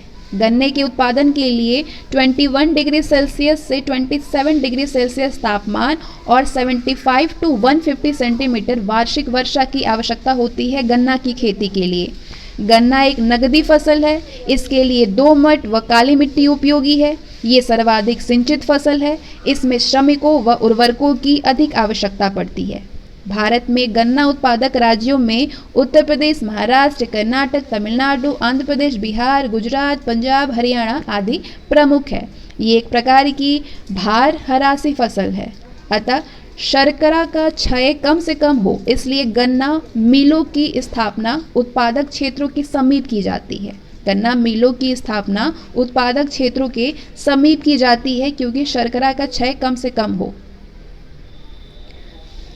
गन्ना पूरे वर्ष की फसल है। गन्ना पूरे वर्ष की फसल है। गन्ने की बुआई जनवरी से अप्रैल तक और कटाई व पेराई अक्टूबर से अप्रैल तक होती है। गन्ने की कृषि के लिए पाला जो है ये हानिकारक होता है। गन्ने की कृषि में पाला जो होता है, पाला, ये हानिकारक होता है, ठंडापन। भारत में गन्ने के प्रजनन का कार्य कोयम्बटूर, तमिलनाडु में किया जा रहा है। इसके लिए 1912 में गन्ना प्रजनन संस्थान की स्थापना की गई थी। दक्षिण भारत में गन्ने की कृषि की प्रवृत्ति बढ़ती जा रही है, जिसका मुख्य कारण समकारी आर्द्रता युक्त जलवायु, लंबी पेराई का मौसम, सहकारिता की प्रवृत्ति इत्यादि है। अब आगे बात करते हैं कॉफ़ी यानी कहवा के बारे में। कहवा की खेती के लिए उष्ण आर्द्र जलवायु, 16 डिग्री सेल्सियस से 28 डिग्री सेल्सियस तापमान, 150 से 250 सेंटीमीटर वार्षिक वर्षा, दोमट या काली मिट्टी व काली मिट्टी, दोमट या फिर काली मिट्टी व ढलान युक्त भूमि की आवश्यकता होती है। कॉफ़ी का प्रवर्धन कहवा के बीजों के द्वारा होता है। भारत में कहवा के उत्पादन की शुरुआत बाबा बुदान की पहाड़ियों से हुआ। वर्तमान में कहवा का उत्पादन नीलगिरी पहाड़ियों के समीप कर्नाटक, केरल, तमिलनाडु व प्रमुख रूप से किया जा रहा है। वर्तमान में कहवा का उत्पादन नीलगिरी पहाड़ियों के समीप कर्नाटक, केरल व तमिलनाडु में प्रमुख रूप से किया जा रहा है। विश्व के लगभग 4% कहवा का उत्पादन भारत में होता है। विश्व में लगभग 4% कॉफ़ी का जो उत्पादन है वो भारत में होता है और भारत में कॉफ़ी की 2 किस्में हैं, अरेबिका और रोबस्टा। अरेबिका और रोबस्टा उगाई जाती है। रोबस्टा किस्म की कॉफ़ी का उत्पादन भारत में अत्यधिक मात्रा में किया जाता है। कॉफ़ी बोर्ड भारत के बंगलुरु में स्थित है। कॉफ़ी बोर्ड कहाँ पे है? भारत के बंगलुरु में स्थित है। अब आइए जूट की तरफ, जूट के बारे में बात करते हैं। जूट एक अखाद्य खरीफ फसल है। जूट उत्पादन के लिए उष्ण एवं उच्च आर्द्र जलवायु, नवीन दोमट मिट्टी, उच्च तापमान यानी 25 डिग्री सेल्सियस से 30 डिग्री सेल्सियस तापमान की आवश्यकता होती है और वर्षा की बात करें तो 160 से 200 सेंटीमीटर वार्षिक वर्षा और सस्ते श्रम की आवश्यकता होती है। जूट को भारत का स्वर्णिम तंतु कहते हैं यानी गोल्डन फाइबर ऑफ इंडिया। ये पश्चिम बंगाल, बिहार, असम और इससे लगे हुए पूर्वी भागों की एक व्यापारिक फसल है। अब आगे आप जानेंगे विभिन्न फसलें व उन पर लगने वाले रोग के बारे में, जो कि बहुत इंपॉर्टेंट है। यहाँ से क्वेश्चन पूछे जाते हैं कि गेहूं में कौन सा रोग लगता है, उसका क्या नाम है, धान में होने वाला रोग कौन सा है और किसकी कमी से धान में ये रोग हो जाता है, मक्का में। तो इस तरह के क्वेश्चन पूछे जाते हैं, तो ये वेरी वेरी इंपॉर्टेंट है, ध्यान से इसको याद करिए। गेहूं में लगने वाला रोग है अनावृत कंडुआ। अनावृत कंडुआ जिसको इंग्लिश में लूज स्मट बोलते हैं। सेहू को इंग्लिश में ईयर कॉकटेल बोलते हैं। रस्ट, गेरुई या रतुआ, ये सारे गेहूं में लगने वाले रोग हैं। अनावृत कंडुआ, सेहू, रस्ट, गेरुई या रतुआ। धान में लगने वाला रोग है खैरा रोग और धान में जो खैरा रोग होता है ये जस्ते की कमी से होता है। पत्तियों पर भूरा धब्बा लग जाता है धान में और शीत झुलसा होता है यानी शीत ब्लाइट, ये धान में लगने वाले रोग हैं। मक्का में लगने वाला रोग है तुलिसिता रोग। तुलिसिता रोग जिसको इंग्लिश में डाउनी मिल्ड्यू बोलते हैं, डाउनी मिल्ड्यू, और पत्तियों पर झुलसा रोग होता है मक्का में। मूंगफली में लगने वाला रोग है टिक्का। मूंगफली में जो रोग होता है उसको टिक्का बोलते हैं। और एक रोग होता है मूंगफली में जो होता है ये है dry root rot. Dry root rot. Soybean में लगने वाला रोग है पीला चित्तवर्ण रोग यानी येलो मोजाइक वायरस। बाजरा में लगने वाला रोग है अरगट, हरित बाली यानी ग्रीन ईयर और कंडुआ यानी स्मट। गन्ना में लगने वाला रोग है रेड रॉट यानी जो गन्ने के अंदर आप देखते होंगे तो उसको छीलते होंगे तो वो लाल लाल कलर का होता है, तो वो गन्ने का रोग है जिसको कि रेड रॉट बोलते हैं। ज्वार में लगने वाला रोग है कंडुआ जिसको इंग्लिश में स्मट बोलते हैं। अब आइए प्रमुख मसालों के बारे में जानिए यानी मेजर स्पाइसेस के बारे में। प्राचीन काल से ही भारत अपने उच्च गुणवत्ता युक्त मसालों के उत्पादन के लिए विख्यात है। यही कारण है कि भारत को मसालों की धरती माना जाता है। ध्यातव्य है कि भारत विश्व में मसालों का सबसे बड़ा उत्पादक, उपभोक्ता और निर्यातक है। भारत द्वारा यूरोप और मध्य पूर्व के अधिकांश देशों को बड़े पैमाने पर मसालों का निर्यात किया जाता है। इलायची, सबसे पहले मसाले की जो किस्म के बारे में हम बात करेंगे वो है इलायची यानी कार्डेमम। इलायची उत्पादन में भारत ग्वाटेमाला के पश्चात द्वितीय स्थान पर है। इसका प्रयोग भोजन, दवाओं के साथ ही इत्र आदि में भी किया जाता है। इलायची उत्पादन के लिए 14 डिग्री सेल्सियस से 32 डिग्री सेल्सियस तापमान और 150 सेंटीमीटर से अधिक वर्षा उपयुक्त मानी जाती है। मुख्यतः पश्चिमी घाट के क्षेत्र में इसका उत्पादन किया जाता है। इलायची जो है केरल, कर्नाटक और तमिलनाडु के प्रमुख उत्पादक राज्य हैं। इलायची सबसे ज़्यादा जो होती है केरल, कर्नाटक और तमिलनाडु में, और केरल, कर्नाटक और तमिलनाडु जो है ये इलायची के प्रमुख उत्पादक राज्य हैं। अब आइए लाल मिर्च की तरफ, रेड चिली। लाल मिर्च को वाणिज्यिक रूप से महत्वपूर्ण मसालों में शुमार किया जाता है और पूरे विश्व में बड़े स्तर पर प्रयोग किया जाता है। इसे अद्भुत मसाला यानी वंडर स्पाइसेस के नाम से भी जाना जाता है। इसके कुल वैश्विक उत्पादन का लगभग आधा भाग भारत में उपजाया जाता है। 10 डिग्री सेल्सियस से जो तापमान लाल मिर्ची को चाहिए वो है 10 डिग्री सेल्सियस से 30 डिग्री सेल्सियस, और वर्षा 60 से 120 सेंटीमीटर इसके साथ ही लाल दोमट मिट्टी इसके लिए उपयुक्त होती है। आंध्र प्रदेश, कर्नाटक, पश्चिम बंगाल और ओडिशा इसके अग्रणी उत्पादक राज्य हैं लाल मिर्ची के। लौंग यानी क्लॉव, ये मूल रूप से इंडोनेशिया में उत्पादित मसाला है। लौंग जो है वो इंडोनेशिया का उत्पादित मसाला है, और लेकिन वर्तमान में जांजिबार, मेडागास्कर, मलेशिया, श्रीलंका और भारत में भी उपजाया जाता है। इसके उत्पादन के लिए 25 डिग्री सेल्सियस से 35 डिग्री सेल्सियस तापमान सहित 150 सेंटीमीटर से अधिक वर्षा सर्वोत्तम होती है। एंटीबायोटिक गुणों से युक्त होने के कारण इसका प्रयोग चिकित्सा के क्षेत्र में भी किया जाता है। केरल और तमिलनाडु लौंग का प्रमुख उत्पादक राज्य है। काली मिर्च यानी ब्लैक पेपर, गोल वाली मिर्च जो होती है। काली मिर्च को मुख्यतः पश्चिमी घाट की पहाड़ियों से उद्भूत माना जाता है। काली मिर्च जो है वो पश्चिमी घाटों की पहाड़ियों से उद्भूत माना जाता है। इसे वर्तमान में इंडोनेशिया, मलेशिया, थाईलैंड, चीन, ब्राज़ील, कंबोडिया आदि देशों में भी उत्पादित किया जाता है। इसके उत्पादन के लिए 10 डिग्री सेल्सियस से 40 डिग्री सेल्सियस तापमान और 125 से 200 सेंटीमीटर वर्षा सर्वोत्तम होती है, यानी वर्षा की आवश्यकता होती है काली मिर्च की खेती के लिए। इसके कच्चे फलों को तोड़कर धूप में सुखाया जाता है, तत्पश्चात सूखे हुए फल का मसाले के रूप में प्रयोग किया जाता है। भारत में केरल काली मिर्च का उत्पादक राज्य है। अभी आपने मैप में देखा केरल में गोल मिर्च होती है। इसके अतिरिक्त कर्नाटक, तमिलनाडु, गोवा, अंडमान निकोबार द्वीप समूह में भी छोटे स्तर पर इसका उत्पादन किया जाता है। मैप में आपने देखा बगल में। परिरक्षक गुणों से युक्त होने के कारण इसे अचार, मीट पैकिंग आदि के साथ साथ औषधीय क्षेत्रों में भी प्रयुक्त किया जाता है। हल्दी यानी टर्मरिक, हल्दी मूल रूप से दक्षिण पूर्व एशिया का पौधा है। ये उष्णकटिबंधीय फसल है। इसे लाल मृदा वाले, वर्षा सिंचित एवं सिंचाई वाले क्षेत्र में उपजाया जाता है। इसे जल भराव युक्त क्षेत्र में उत्पादित नहीं किया जा सकता है। हल्दी की जड़ों को उबाल करके और सुखा करके बाजार में बेचने के लिए तैयार किया जाता है। इसका प्रयोग भोजन, प्राकृतिक रंगों के निर्माण और औषधीय क्षेत्र में किया जाता है। हल्दी की बात करें तो ये आंध्र प्रदेश, तेलंगाना, महाराष्ट्र, तमिलनाडु और कर्नाटक के प्रमुख उत्पादक राज्य हैं हल्दी का। दालचीनी यानी सिनेमन, इसकी व्युत्पत्ति श्रीलंका के मध्य पहाड़ियों से हुई थी। भारत में नीलगिरी और मालाबार पहाड़ी क्षेत्रों में इसका सर्वाधिक उत्पादन होता है। 20 डिग्री सेल्सियस से 30 डिग्री सेल्सियस तापमान और 120 से 250 सेंटीमीटर वर्षा इसके उत्पादन के लिए आदर्श दशाएं हैं। वस्तुतः ये सिनामोमम वीरम नामक वृक्ष की जो छाल होती है जिसे सुखा करके भोजन, औषधि निर्माण आदि में प्रयुक्त किया जाता है। अब आगे हम जानेंगे भारत की प्रमुख फसलों के बारे में और उनका अग्रणी उत्पादक राज्य के बारे में, जो कि इस फसल का सबसे ज़्यादा उत्पादन करता है उस राज्य के बारे में जानेंगे भारत के मामले में। तो चावल की बात करें तो चावल जो फसल है इसका अग्रणी उत्पादक राज्य है पश्चिम बंगाल, फिर उत्तर प्रदेश, फिर पंजाब है। गेहूं का उत्तर प्रदेश, मध्य प्रदेश, फिर पंजाब। गन्ने का अग्रणी उत्पादक राज्य है उत्तर प्रदेश, महाराष्ट्र, कर्नाटक। मक्के का महाराष्ट्र, फिर कर्नाटक, फिर मध्य प्रदेश। ज्वार का अग्रणी उत्पादक राज्य है महाराष्ट्र, कर्नाटक, तमिलनाडु। बाजरे का अग्रणी उत्पादक राज्य है राजस्थान, उत्तर प्रदेश, गुजरात।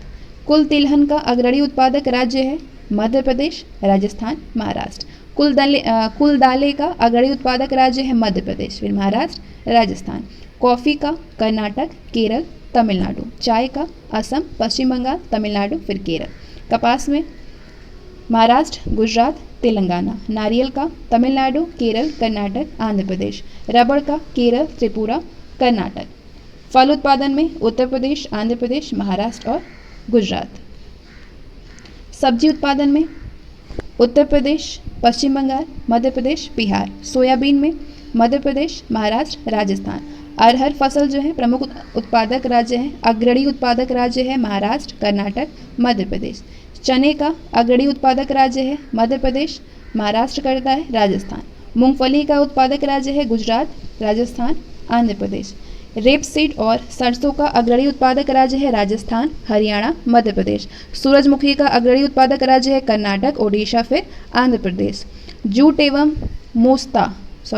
एवं मेस्ता का अग्रणी उत्पादक राज्य है पश्चिम बंगाल, बिहार, असम। कुल खाद्यान्न का उत्तर प्रदेश, मध्य प्रदेश, पंजाब। अब ये स्रोत आप देख सकते हैं, कृषि सहकारिता एवं किसान कल्याण विभाग तथा आर्थिक समीक्षा 2016-17 भाग 2 का है। तो ये डेटा थोड़े से पुराने हैं जिसको कि करंट अफेयर से अपडेट किया जाएगा आपको। कृषि भू जोत एवं उसके आकार। कृषि के एक विशिष्ट आकार या स्थान को भू जोत या कृषि जोत कहा जाता है। ये मुख्यतः 5 प्रकार के होते हैं। पहला, सीमांत जोत यानी मार्जिनल होल्डिंग्स। 1.001 हेक्टेयर से कम भूमि वाली जोत को सीमांत जोत कहते हैं। भारत में सीमांत किसानों की संख्या सर्वाधिक है। दूसरा है छोटी जोत यानी स्मॉल होल्डिंग्स। 1.00 से 2.00 हेक्टेयर भूमि वाली जोत को छोटी या लघु जोत कहा जाता है। और तीसरा है अर्ध मध्यम जोत यानी सेमी मीडियम होल्डिंग्स। 2 से 4 हेक्टेयर भूमि वाली जोत को अर्ध माध्यम जोत के अंतर्गत शामिल किया जाता है।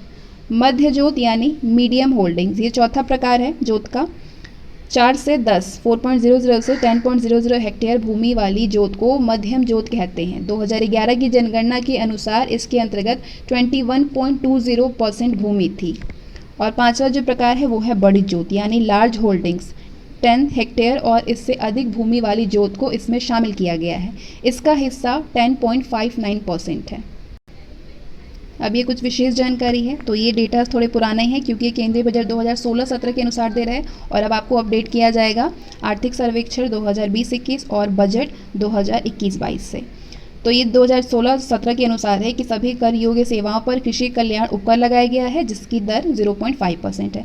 भारत को टोटल 15 एग्रो क्लाइमेटिक जोन में बांटा गया जबकि देश में एग्रो इकोलॉजिकल क्षेत्रों में इसकी संख्या 20 है। देश में प्रथम कृषि विश्वविद्यालय की स्थापना 1960 में पंतनगर उत्तराखंड में की गई थी। भारतीय कृषि का इतिहास नामक पुस्तक MS रंधावा द्वारा लिखी गई है। ये दोनों जो है ये इंपॉर्टेंट है। बढ़ते हैं आगे। भारतीय कृषि की प्रमुख समस्याएं क्या क्या होती हैं यानी major problems of Indian agriculture. भारतीय कृषि की सबसे बड़ी समस्या जनसंख्या का अत्यधिक दबाव है जिसके कारण कृषि जोतों का आकार छोटा होता जा रहा है। NSSO की रिपोर्ट के अनुसार भारत में 90% किसानों के पास 2 हेक्टेयर से भी कम भूमि है। इससे इतनी आय प्राप्त नहीं हो पाती है कि किसान कृषि में भारी निवेश कर सके। इसके अलावा कृषि जोतों लघु आकार एवं विखंडन के कारण इनमें आधुनिक कृषि मशीनों का प्रयोग कठिन हो जाता है। भौतिक संसाधनों की कमी और वैज्ञानिक तकनीकों के विषय में अज्ञानता के कारण भी प्राकृतिक उर्वरता कम होती जा रही है। अधिकांशतः भारतीय कृषक कृषि नवाचारों को अपनाने से डरते हैं और उनमें अरुचि दिखाते हैं। वहीं दूसरी तरफ रासायनिक उर्वरक, उन्नत बीज, कीटनाशी, कृषि मशीनें आदि या तो समुचित मात्रा में उपलब्ध नहीं है या उनकी कीमतें किसानों के सामर्थ्य के बाहर होती है जिसके कारण उनको खराब गुणवत्ता एवं पैदावार के साथ समझौता करना पड़ता है। बड़ी संख्या में छोटे किसान अभी भी व्यावसायिक ऋणदाताओं से ऊंची ब्याज दर पर कर्ज लेते हैं और ऋण चक्र में फंसते चलते जाते हैं। कम आय के कारण ही किसानों के लिए नई कृषि हेतु निवेश करना कठिन हो जाता है, जिसके कारण कृषि में समुचित नवाचार और विकास में बाधा उत्पन्न हो रही है। मृदा अपरदन के कारण भी न केवल मृदा की उर्वरता में कमी आ रही है, वरन कृषि योग्य भूमि बंजर भूमि में परिवर्तित होती जा रही है। अब इस बॉक्स में आप जानेंगे पूसा कृषि मोबाइल ऐप के बारे में। तो केंद्र सरकार ने 2016 में खेतों तक तकनीकी सहायता पहुंचाने के लिए नया मोबाइल ऐप का शुभारंभ किया था। इस ऐप के द्वारा किसानों को मौसम के बारे में अग्रिम सूचना समेत अन्य समस्याओं के समाधान की जानकारियां प्रदान की जा रही है। ये मोबाइल सेवा भारतीय कृषि अनुसंधान परिषद यानी ICAR की ओर से विकसित की गई है। इस ऐप के द्वारा किसान नई फसलों के किस्मों, बीजों, उर्वरक तथा मशीनरी के बारे में जानकारी प्राप्त कर सकता है। आगे बात करेंगे क्रॉपिंग इंटेंसिटी के बारे में, यानी शस्य गहनता के बारे में। एक ही खेती में एक कृषि वर्ष में उगाई गई फसलों की बारंबारता। एक ही खेत में एक कृषि वर्ष में उगाई गई फसलों की बारंबारता को शस्य गहनता कहते हैं। दूसरे शब्दों में कहें तो कृषि भूमि पर एक वर्ष में उगाई गई फसलों की संख्या ही उस भूमि की शस्य गहनता कहलाती है। शस्य गहनता का मान जितना अधिक होगा, भूमि उपयोग की क्षमता भी उतनी ही अधिक होती है। भारतीय राज्यों में सर्वाधिक शस्य गहनता पंजाब की है, उसके बाद हरियाणा, पश्चिम बंगाल का स्थान आता है। शस्य गहनता को निम्नलिखित सूत्र के द्वारा व्यक्त किया जाता है। तो ये सूत्र है शस्य गहनता का, सकल बोया गया क्षेत्र अपॉन शुद्ध बोया गया क्षेत्र इंटू 100। आगे बात करेंगे जेनेटिकली मॉडिफाइड क्रॉप्स के बारे में, यानी GM फसल के बारे में। तो आनुवांशिक रूप से संशोधित फसल को GM फसल कहते हैं। कृषि में उपयोग किए गए ऐसे पौधे के DNA में आनुवांशिक इंजीनियरिंग तकनीक का प्रयोग कर शोधन किया जाता है। इसका उद्देश्य फसल की प्रजाति को कुछ कीटों एवं रोग से बचाना एवं उत्पादन को बढ़ावा देना भी होता है। भारत में BT कपास की कृषि GM फसलों का उदाहरण है। भारत में जो BT कपास होती है, इसकी कृषि GM फसलों का उदाहरण है, यानी जेनेटिकल मॉडिफाइड क्रॉप्स का। कृषि उत्पादकता यानी एग्रीकल्चर प्रोडक्टिविटी। कृषि उत्पादकता से तात्पर्य प्रति हेक्टेयर उत्पादन या प्रति श्रमिक उत्पादन से है। विस्तृत कृषि वाले क्षेत्रों में श्रम उत्पादकता अधिक होती है, जबकि गहन कृषि वाले क्षेत्रों में श्रम उत्पादकता कम होती है। कृषि उत्पादकता में प्राकृतिक तथा मानवीय दोनों प्रकार के तत्वों का योगदान रहता है। भारत में कृषि का पर्याप्त विकास न हो पाने के कारण कृषि उत्पादकता का अनुपात अलग अलग क्षेत्रों में अलग अलग है। हरित क्रांति वाले प्रदेशों की उत्पादकता सबसे अधिक होती है। हरित क्रांति वाले प्रदेशों की उत्पादकता सबसे अधिक है। आगे बात करेंगे एग्रीकल्चर इफिशियंसी के बारे में, यानी कृषि दक्षता के बारे में। तो कृषि दक्षता भी कृषि उत्पादकता के समान है, लेकिन इसमें एक प्रमुख अंतर ये है कि कृषि उत्पादकता जहां कृषि क्षेत्र की कृषि संभाव्यता की दशा को दर्शाती है, वहीं कृषि दक्षता कृषि के वर्तमान स्तर का प्रतीक होता है। अब इस बॉक्स के जरिए जानिए, जो कि बहुत इंपॉर्टेंट है, भारत में कृषि क्रांतियों के उपनाम। भारत में कृषि क्रांतियों के ये हैं उपनाम। हरित क्रांति का उपनाम है खाद्यान्न उत्पादन।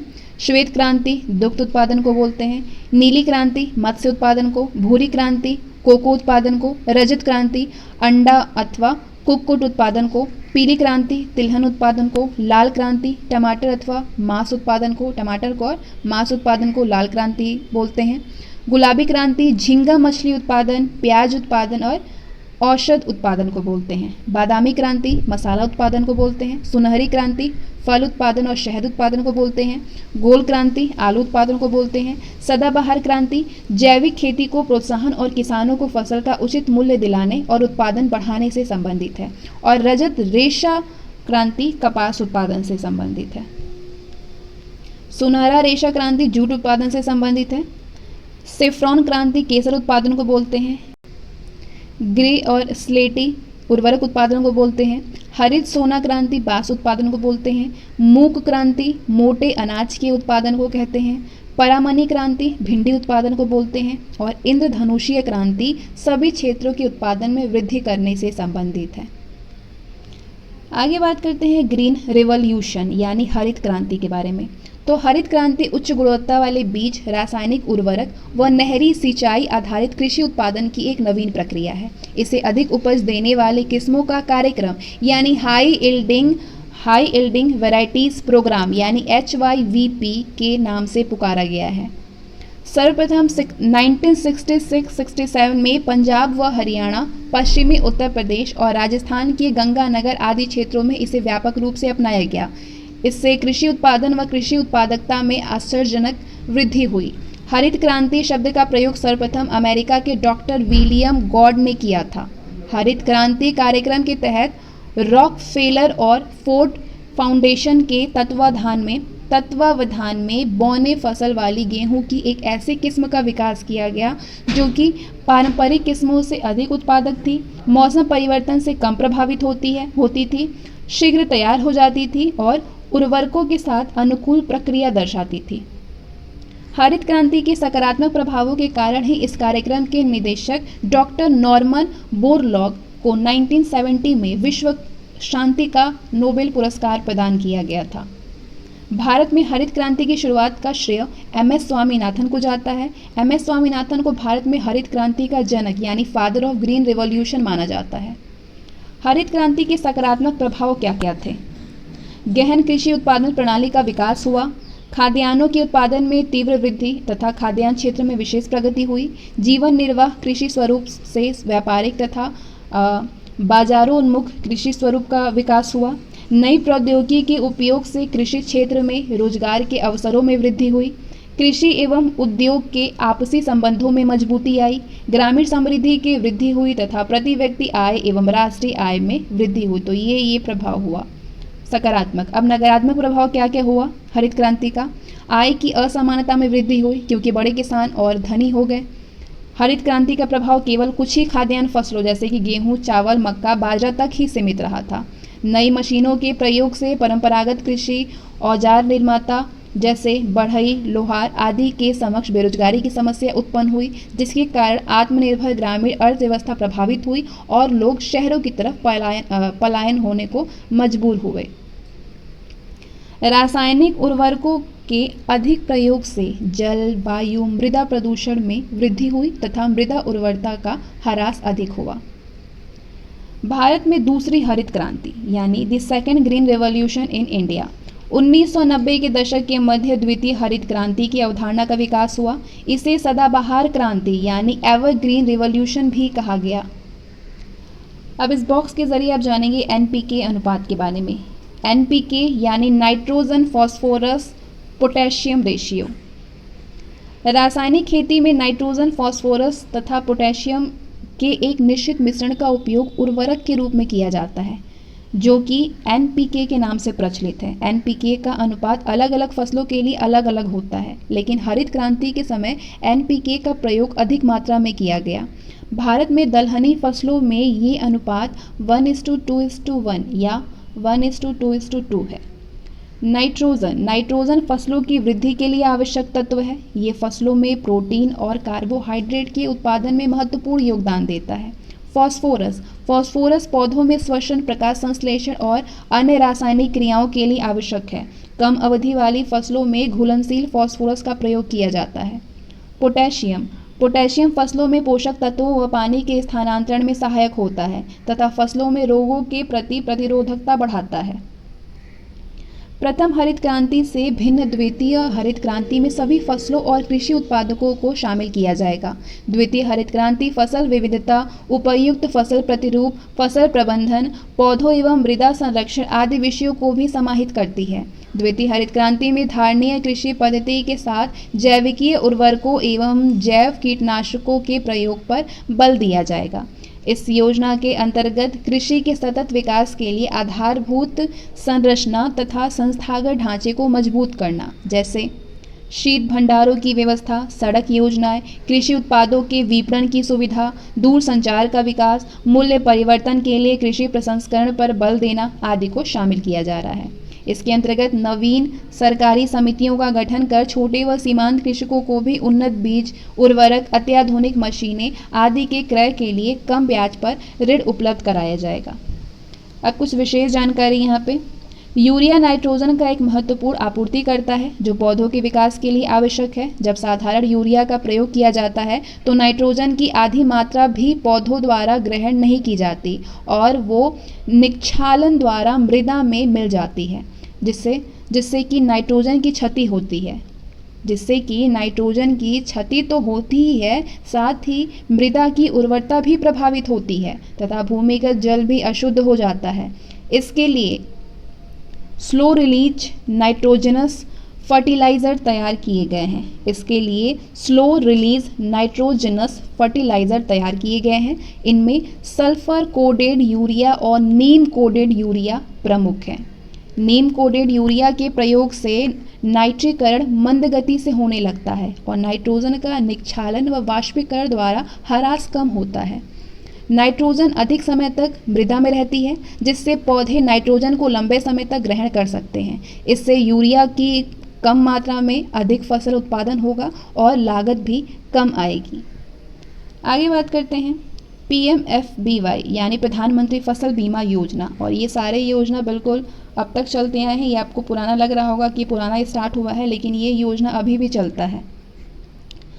कैबिनेट द्वारा 13 जनवरी 2016 को इस योजना को मंजूरी किसानों पर प्रीमियम ऋण बोझ को कम करने एवं खराब मौसम से फसलों की रक्षा और कृषकों की आर्थिक सुरक्षा के लिए दी गई है। योजना के प्रमुख बिंदु हैं। इस योजना में जो होगा, जिसको लाभ हुआ, किसानों के द्वारा प्रीमियम भुगतान की दर बहुत कम कर दी गई और जो खरीफ फसलों के लिए 2.0%, रबी फसलों के लिए 1.5% और वार्षिक वाणिज्यिक एवं बागवानी फसलों के लिए 5% निर्धारित है। सरकारी सब्सिडी पर ऊपरी सीमा की बाध्यता हटा ली गई है, चाहे शेष प्रीमियम 90% हो। ये केंद्र और राज्य सरकारों के द्वारा समान रूप से वहनीय है। केंद्र और राज्य सरकारों के द्वारा समान रूप से वहनीय है।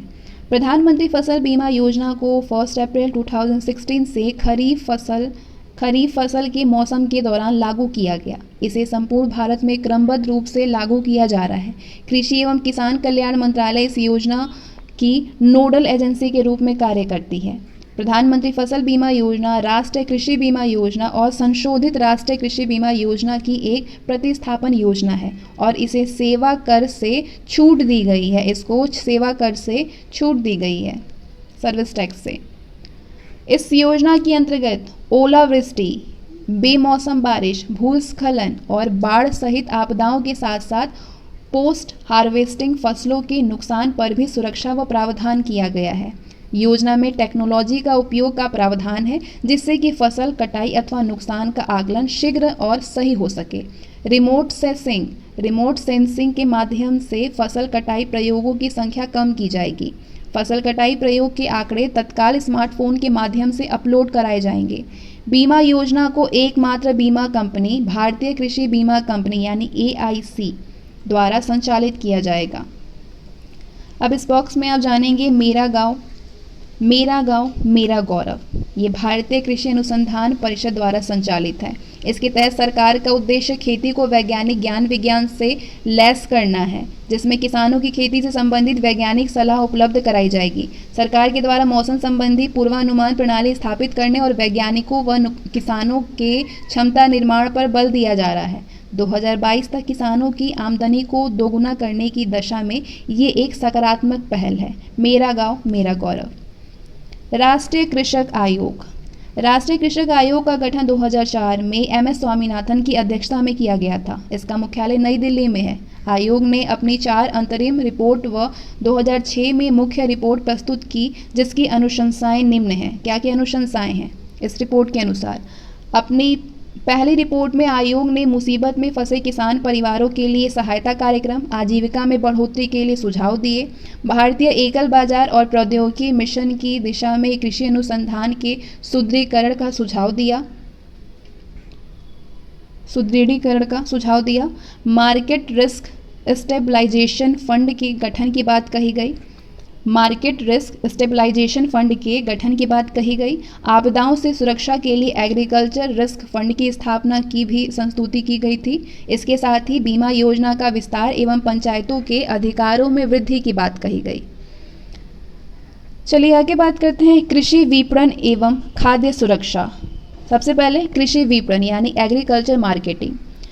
कृषि उत्पादों का उचित मूल्य प्राप्त करने के लिए विपणन की आवश्यकता होती है, जिसके अंतर्गत कृषि उत्पादों एकत्रीकरण, प्रोसेसिंग और वितरण को सम्मिलित किया जाता है। भारत में कृषि विपणन का कार्य कई संस्थाओं के माध्यम से किया जा रहा है, जिनमें कि नाफेड, ट्राइफेड, केंद्रीय विपणन समितियां और प्राथमिक विपणन समितियां प्रमुख हैं। फूड सिक्योरिटी यानी खाद्य सुरक्षा। खाद्य सुरक्षा से तात्पर्य किसी देश के समस्त नागरिकों के लिए पोषण युक्त खाद्य पदार्थों की सुनिश्चित आपूर्ति एवं उपलब्धता से है। भारत में राष्ट्रीय खाद्य सुरक्षा अधिनियम 2013 के अंतर्गत अनाज और पोषक आहार सुरक्षा का प्रावधान किया गया, जिसमें लोगों को उचित दाम पर समुचित मात्रा में बेहतर भोजन सुनिश्चित कराने की व्यवस्था है। यह अधिनियम लक्षित सार्वजनिक वितरण प्रणाली यानी TPDS के अंतर्गत 75% ग्रामीण तथा 50% शहरी आबादी को कवर करता है। MSP यानी मिनिमम सपोर्ट प्राइस, न्यूनतम समर्थन मूल्य। भारत सरकार के द्वारा कृषि लागत एवं मूल्य आयोग यानी CACP की अनुशंसाओं के आधार पर कुछ फसलों की बुवाई सत्र के प्रारंभ में वर्ष में दो बार रबी और खरीफ न्यूनतम समर्थन मूल्य MSP की घोषणा की जाती है। MSP कृषि उत्पादकों को उनके मूल्यों में किसी तीव्र गिरावट के विरुद्ध सुरक्षित किए जाने वाले बाजार हस्तक्षेप का एक रूप है।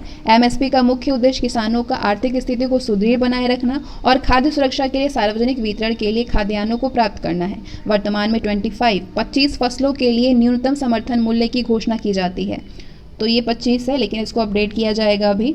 7 अनाज जिसमें कि जौ, गेहूँ, धान, गेहूं, जौ, ज्वार, बाजरा, मक्का व रागी है। 5 दालें अरहर, मूंग, चना, उड़द और मसूर। 8 तिलहन सरसों, मूंगफली, तोरिया, सोयाबीन के बीज, सूरजमुखी, काला तिल, कुसुमा, राम तिल। अन्य में कोपरा यानी सूखा नारियल, कच्चा कपास, कच्चा जूट और गन्ना शामिल है। MSP के माध्यम से फसल प्रतिरूप को ऐच्छिक दिशा दी जा सकती है और ये निर्धन किसानों के बीच आय के हस्तांतरण का एक साधन है। हालांकि MSP के कारण मोटे अनाज और कुछ अन्य फसलों का विपरीत प्रभाव पड़ा है और सार्वजनिक संस्थाओं के आधारभूत ढांचे की कमी के कारण इसका लाभ कुछ विशेष क्षेत्र और कुछ विशेष लोगों को अधिक मिला है। चलिए अब आगे बात करते हैं बायोटेक कृषि इनोवेशन साइंस एप्लीकेशन नेटवर्क यानी बायोटेक किसान के बारे में। ये जैव प्रौद्योगिकी विभाग द्वारा जारी की गई किसान केंद्रित योजना है। इसका उद्देश्य पूरे देश में किसानों, वैज्ञानिकों और विज्ञान संस्थाओं को एक ही नेटवर्क से जोड़ना है। इस योजना के अंतर्गत महिला किसानों को प्रशिक्षण और शिक्षा देने के उद्देश्य से महिला बायोटेक किसान फेलोशिप की शुरुआत भी की गई है। खाद्य सुदृढ़ीकरण यानी फूड फोर्टिफिकेशन। खाद्य पदार्थों के प्रसंस्करण के दौरान उसमें उपस्थित सूक्ष्म पोषक तत्वों यानी खनिज, लवण, विटामिन आदि इसकी कमी पर नियंत्रण रखने के लिए खाद्य सुदृढ़ीकरण किया जाता है। खाद्य सुदृढ़ीकरण के माध्यम से चावल, दूध और नमक जैसे मुख्य खाद्य पदार्थों में लोहा, जिंक, आयोडीन, विटामिन A और D और खनिजों का संयोजन कर उनकी पोषण क्षमता में सुधार एवं बढ़ोतरी की जाती है। ध्यातव्य है कि खाद्य सुदृढ़ीकरण अभी अनिवार्य नहीं है और ये केवल स्वैच्छिकता तक सीमित है। भारतीय खाद्य सुरक्षा एवं मानक प्राधिकरण यानी FSSAI, जिसका फुल फॉर्म होता है food safety and standards authority of India. तो इसके बारे में अब आप जानिए कि FSSAI क्या है। ये खाद्य सुरक्षा और मानक अधिनियम 2016 के तहत FSSAI खाद्य सुरक्षा और मानक अधिनियम 2016 के तहत एक सांविधिक निकाय है। FSSAI का उद्देश्य खाद्य सामग्री के लिए वैज्ञानिक मानकों का निर्धारण और पालन सुनिश्चित करना है। ये स्वास्थ्य और परिवार कल्याण मंत्रालय के अधीन कार्य करता है। अब इस बॉक्स में है ई-नैम के बारे में। तो ई-नैम के बारे में अब आप जानेंगे। ई-नैम यानी नेशनल एग्रीकल्चर मार्केट। राष्ट्रीय कृषि बाजार यानी नेशनल एग्रीकल्चर मार्केट ई-नैम की परिकल्पना पैन इंडिया इलेक्ट्रॉनिक व्यापार पोर्टल के रूप में की गई है, जिसमें कि कृषि से संबंधित उपजों के लिए एक एकीकृत राष्ट्रीय बाजार का निर्माण करने के लिए मौजूदा APMC और अन्य बाजार गोदाम का प्रसार करने की मांग की गई है। ई नैम पोर्टल सभी एपीएमसी से संबंधित सूचना और सेवाओं के लिए एक ही स्थान पर सेवा प्रदान करता है। इसमें अन्य सेवाओं के बीच उपज के आगमन और कीमतों, व्यापार प्रस्तावों को खरीदने और बेचने, व्यापार प्रस्तावों पर प्रतिक्रिया के लिए प्रावधान शामिल हैं। बढ़ते हैं आगे। कृषि से संबंधित भारत में प्रमुख संस्थाएं हैं ये, वेरी वेरी इंपॉर्टेंट। कौन सी संस्था कहाँ पे अवस्थित है, जो कि सारी संस्था आप देखेंगे कृषि से संबंधित ये सारी संस्थाएं हैं। भारतीय दलहन अनुसंधान संस्थान, ये कानपुर में है। नाबार्ड यानी राष्ट्रीय कृषि और ग्रामीण विकास बैंक, मुंबई में है। राष्ट्रीय मात्स्यिकी विकास बोर्ड, हैदराबाद, तेलंगाना में है। राष्ट्रीय चावल शोध संस्थान, कटक में है। राष्ट्रीय डेयरी अनुसंधान संस्थान, करनाल, हरियाणा में है। भारतीय गन्ना अनुसंधान संस्थान, लखनऊ में है। विपणन एवं निरीक्षण निदेशालय, फरीदाबाद में है। चौधरी चरण सिंह राष्ट्रीय कृषि विपणन संस्थान, जयपुर में है। भारतीय कृषि अनुसंधान संस्थान, नई दिल्ली में है। राष्ट्रीय मांस व पोल्ट्री बोर्ड, दिल्ली में है। केंद्रीय तंबाकू अनुसंधान संस्थान, आंध्र प्रदेश के राजमुंद्री में है। केंद्रीय आलू अनुसंधान संस्थान, शिमला में है। केंद्रीय वनस्पति अनुसंधान संस्थान, लखनऊ में है। केंद्रीय नारियल अनुसंधान संस्थान केरल के कासरगोड में है। केंद्रीय जूट प्रौद्योगिकी अनुसंधान संस्थान, कोलकाता में है। भारतीय सब्जी अनुसंधान संस्थान, वाराणसी में है। केंद्रीय रेशम उत्पादन अनुसंधान एवं प्रशिक्षण संस्थान, मैसूर में है। और केंद्रीय शुष्क बागवानी संस्थान, बीकानेर में है। अब आगे आते हैं पशुपालन और डेयरी विकास में। तो आपने कृषि को अच्छे से समझ लिया, भारत की कृषि के बारे में, और प्रमुख फसलें, कैसे कैसे मौसम की आवश्यकता होती है, किन किन फसलों की, कौन सी मिट्टी, ये सारी चीज़ आपने समझ लिया। संस्थाओं के बारे में भी समझ लिया। अब आते हैं हम पशुपालन और डेयरी विकास। तो सबसे पहले बात करेंगे पशुपालन यानी एनिमल हस्बेंड्री के बारे में। तो पशुपालन कृषि विज्ञान के अंतर्गत एक प्रमुख शाखा है, जिसके तहत पालतू पशुओं के विभिन्न पक्षों जैसे कि भोजन, आश्रय, स्वास्थ्य, प्रजनन आदि का अध्ययन किया जाता है।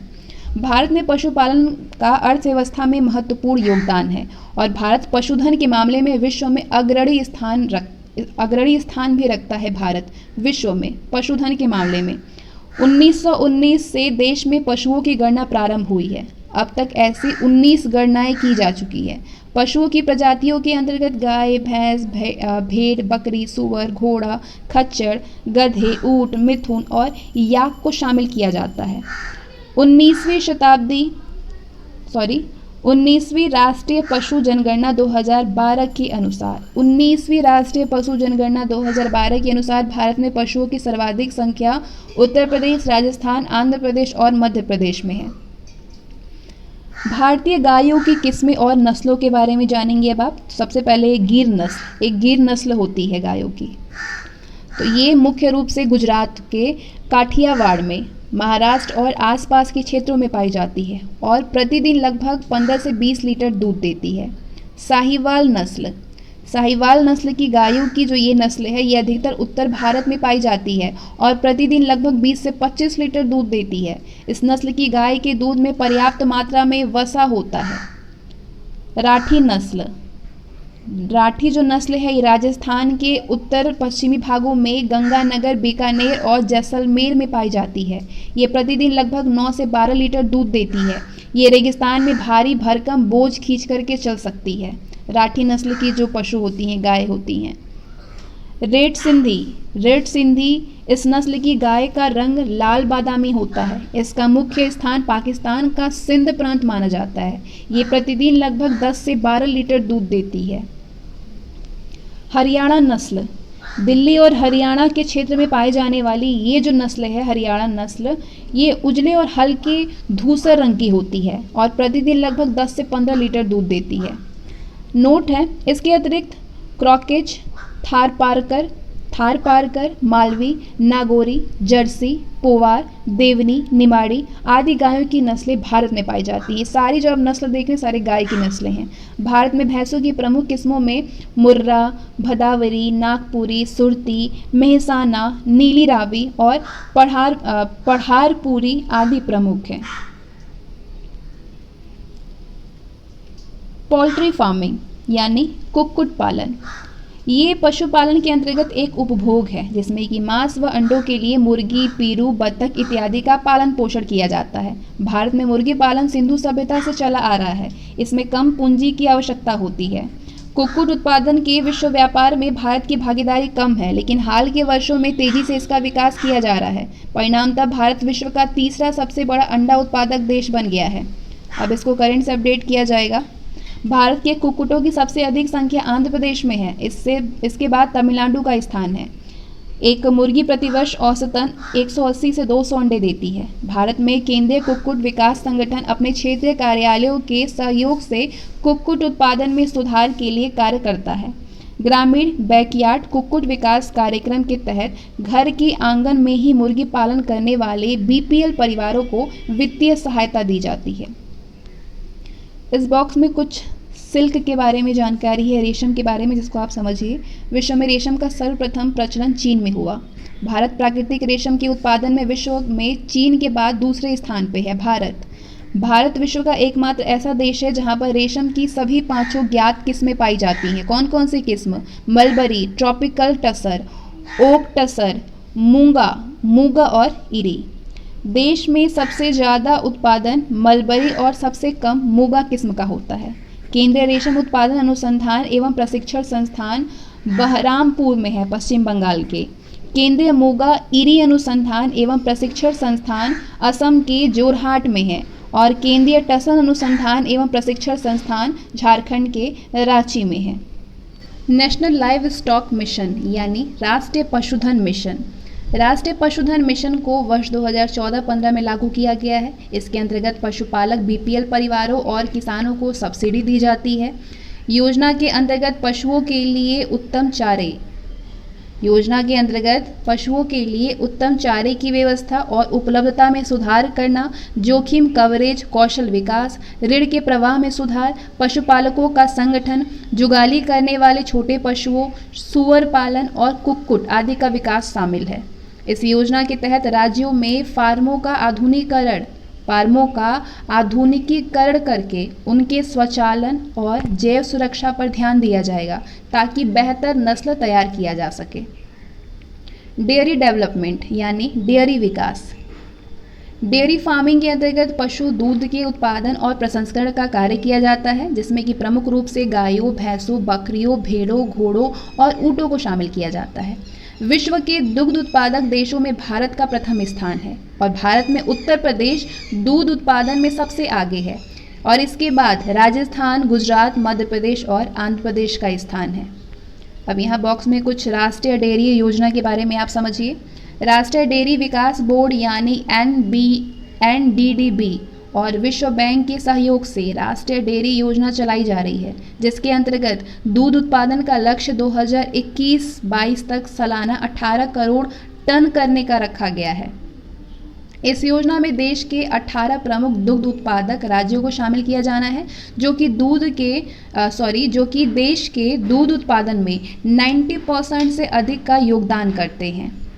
इस योजना के प्रथम चरण की अवधि 2011-12 से 18-19 तक की थी, जिसमें कि लगभग 2242 करोड़ का निवेश किया गया था। आर्थिक समीक्षा 2016-17 ये है, लेकिन अब आपको आर्थिक समीक्षा 2020-21 से अपडेट किया जाएगा।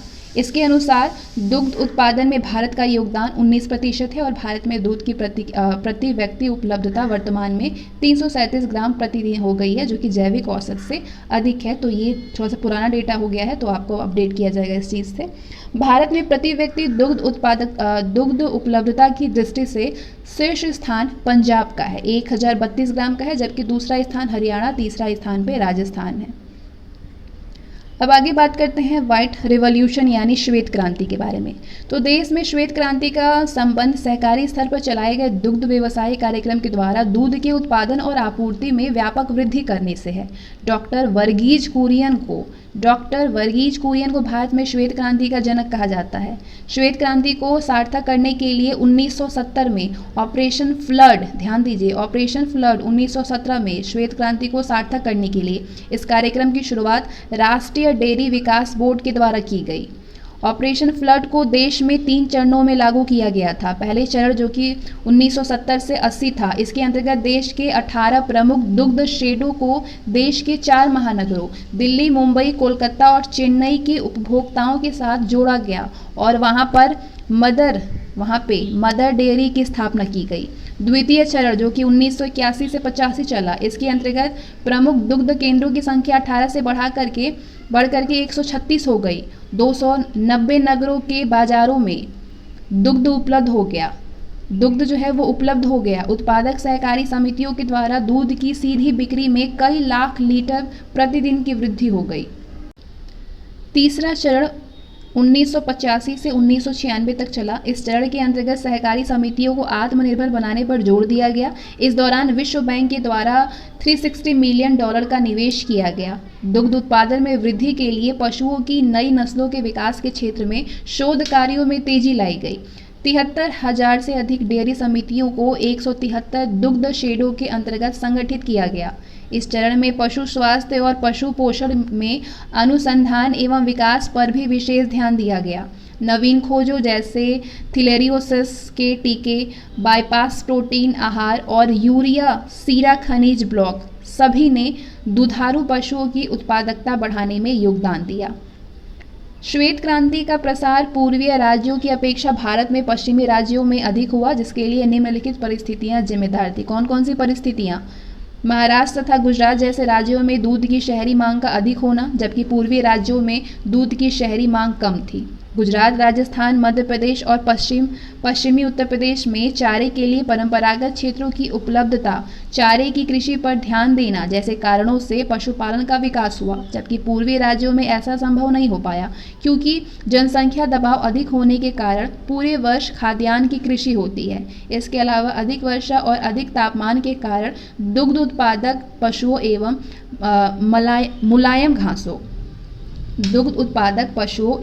मुलायम घासों के लिए प्रतिकूल वातावरण रहता है। अब यहाँ पे बात होगी कुछ अमूल के बारे में। श्वेत क्रांति की सफलता में अमूल का योगदान महत्वपूर्ण रहा है। अमूल का फुल फॉर्म होता है आनंद मिल्क यूनियन लिमिटेड। आनंद मिल्क यूनियन लिमिटेड गुजरात के आणंद जिले के दुग्ध उत्पादकों के लिए समुचित बाजार व्यवस्था उपलब्ध करवाने के लिए 1946 में अमूल का औपचारिक तौर पर पंजीकरण हुआ था। 1964 में तत्कालीन प्रधानमंत्री लाल बहादुर शास्त्री ने आणंद का दौरा किया और दुग्ध उत्पादकों और व्यापारियों की समस्याओं का अवलोकन किया। इसके परिणामतः 1965 में यहीं पर आणंद में राष्ट्रीय डेयरी विकास बोर्ड यानी NDDB की स्थापना की गई, जिसने आगे चल करके 1969-70 में ऑपरेशन फ्लड अथवा श्वेत क्रांति की शुरुआत की। श्वेत क्रांति के बाद आते हैं ब्लू रिवॉल्यूशन यानी नीली क्रांति के बारे में।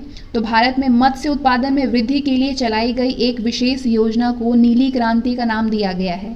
ये दक्षिण भारत और विशेषकर आंध्र प्रदेश में बहुत सफल हुई है। आर्थिक समीक्षा 2016-17 के अनुसार, ये 16-17 की बात हो रही है, और 2015-16 में लगभग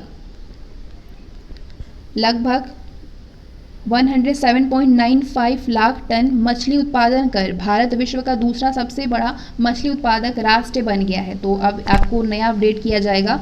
नीली क्रांति के दौरान एक्वाकल्चर का विकास हुआ, जिसके अंतर्गत मछली पालन, मछली प्रजनन, मछली विपणन और मछली निर्यात में सुधार हुआ।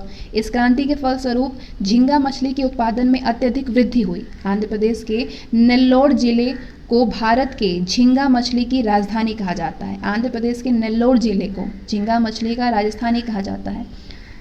मत्स्य पालन का अपार संभावनाएं एवं जलीय कृषि के विकास के दायरे को महसूस करते हुए सरकार ने नीली क्रांति योजना का पुनर्गठन करने की योजना बनाई। इस योजना के निम्नलिखित घटक हैं। तो ये निम्नलिखित घटक ये हैं: NFD यानी राष्ट्रीय मत्स्य विकास बोर्ड और संबंधी गतिविधियां, अंतर्देशीय मत्स्य पालन और एक्वाकल्चर का विकास, समुद्री मत्स्य पालन, आधारिक संरचना और पोस्ट हार्वेस्ट संचालन का विकास, मत्स्य पालन क्षेत्र के डाटाबेस और भौगोलिक सूचना प्रणाली को सुदृढ़ बनाना, मछुआरों के लिए कल्याणकारी योजनाएं बनाना।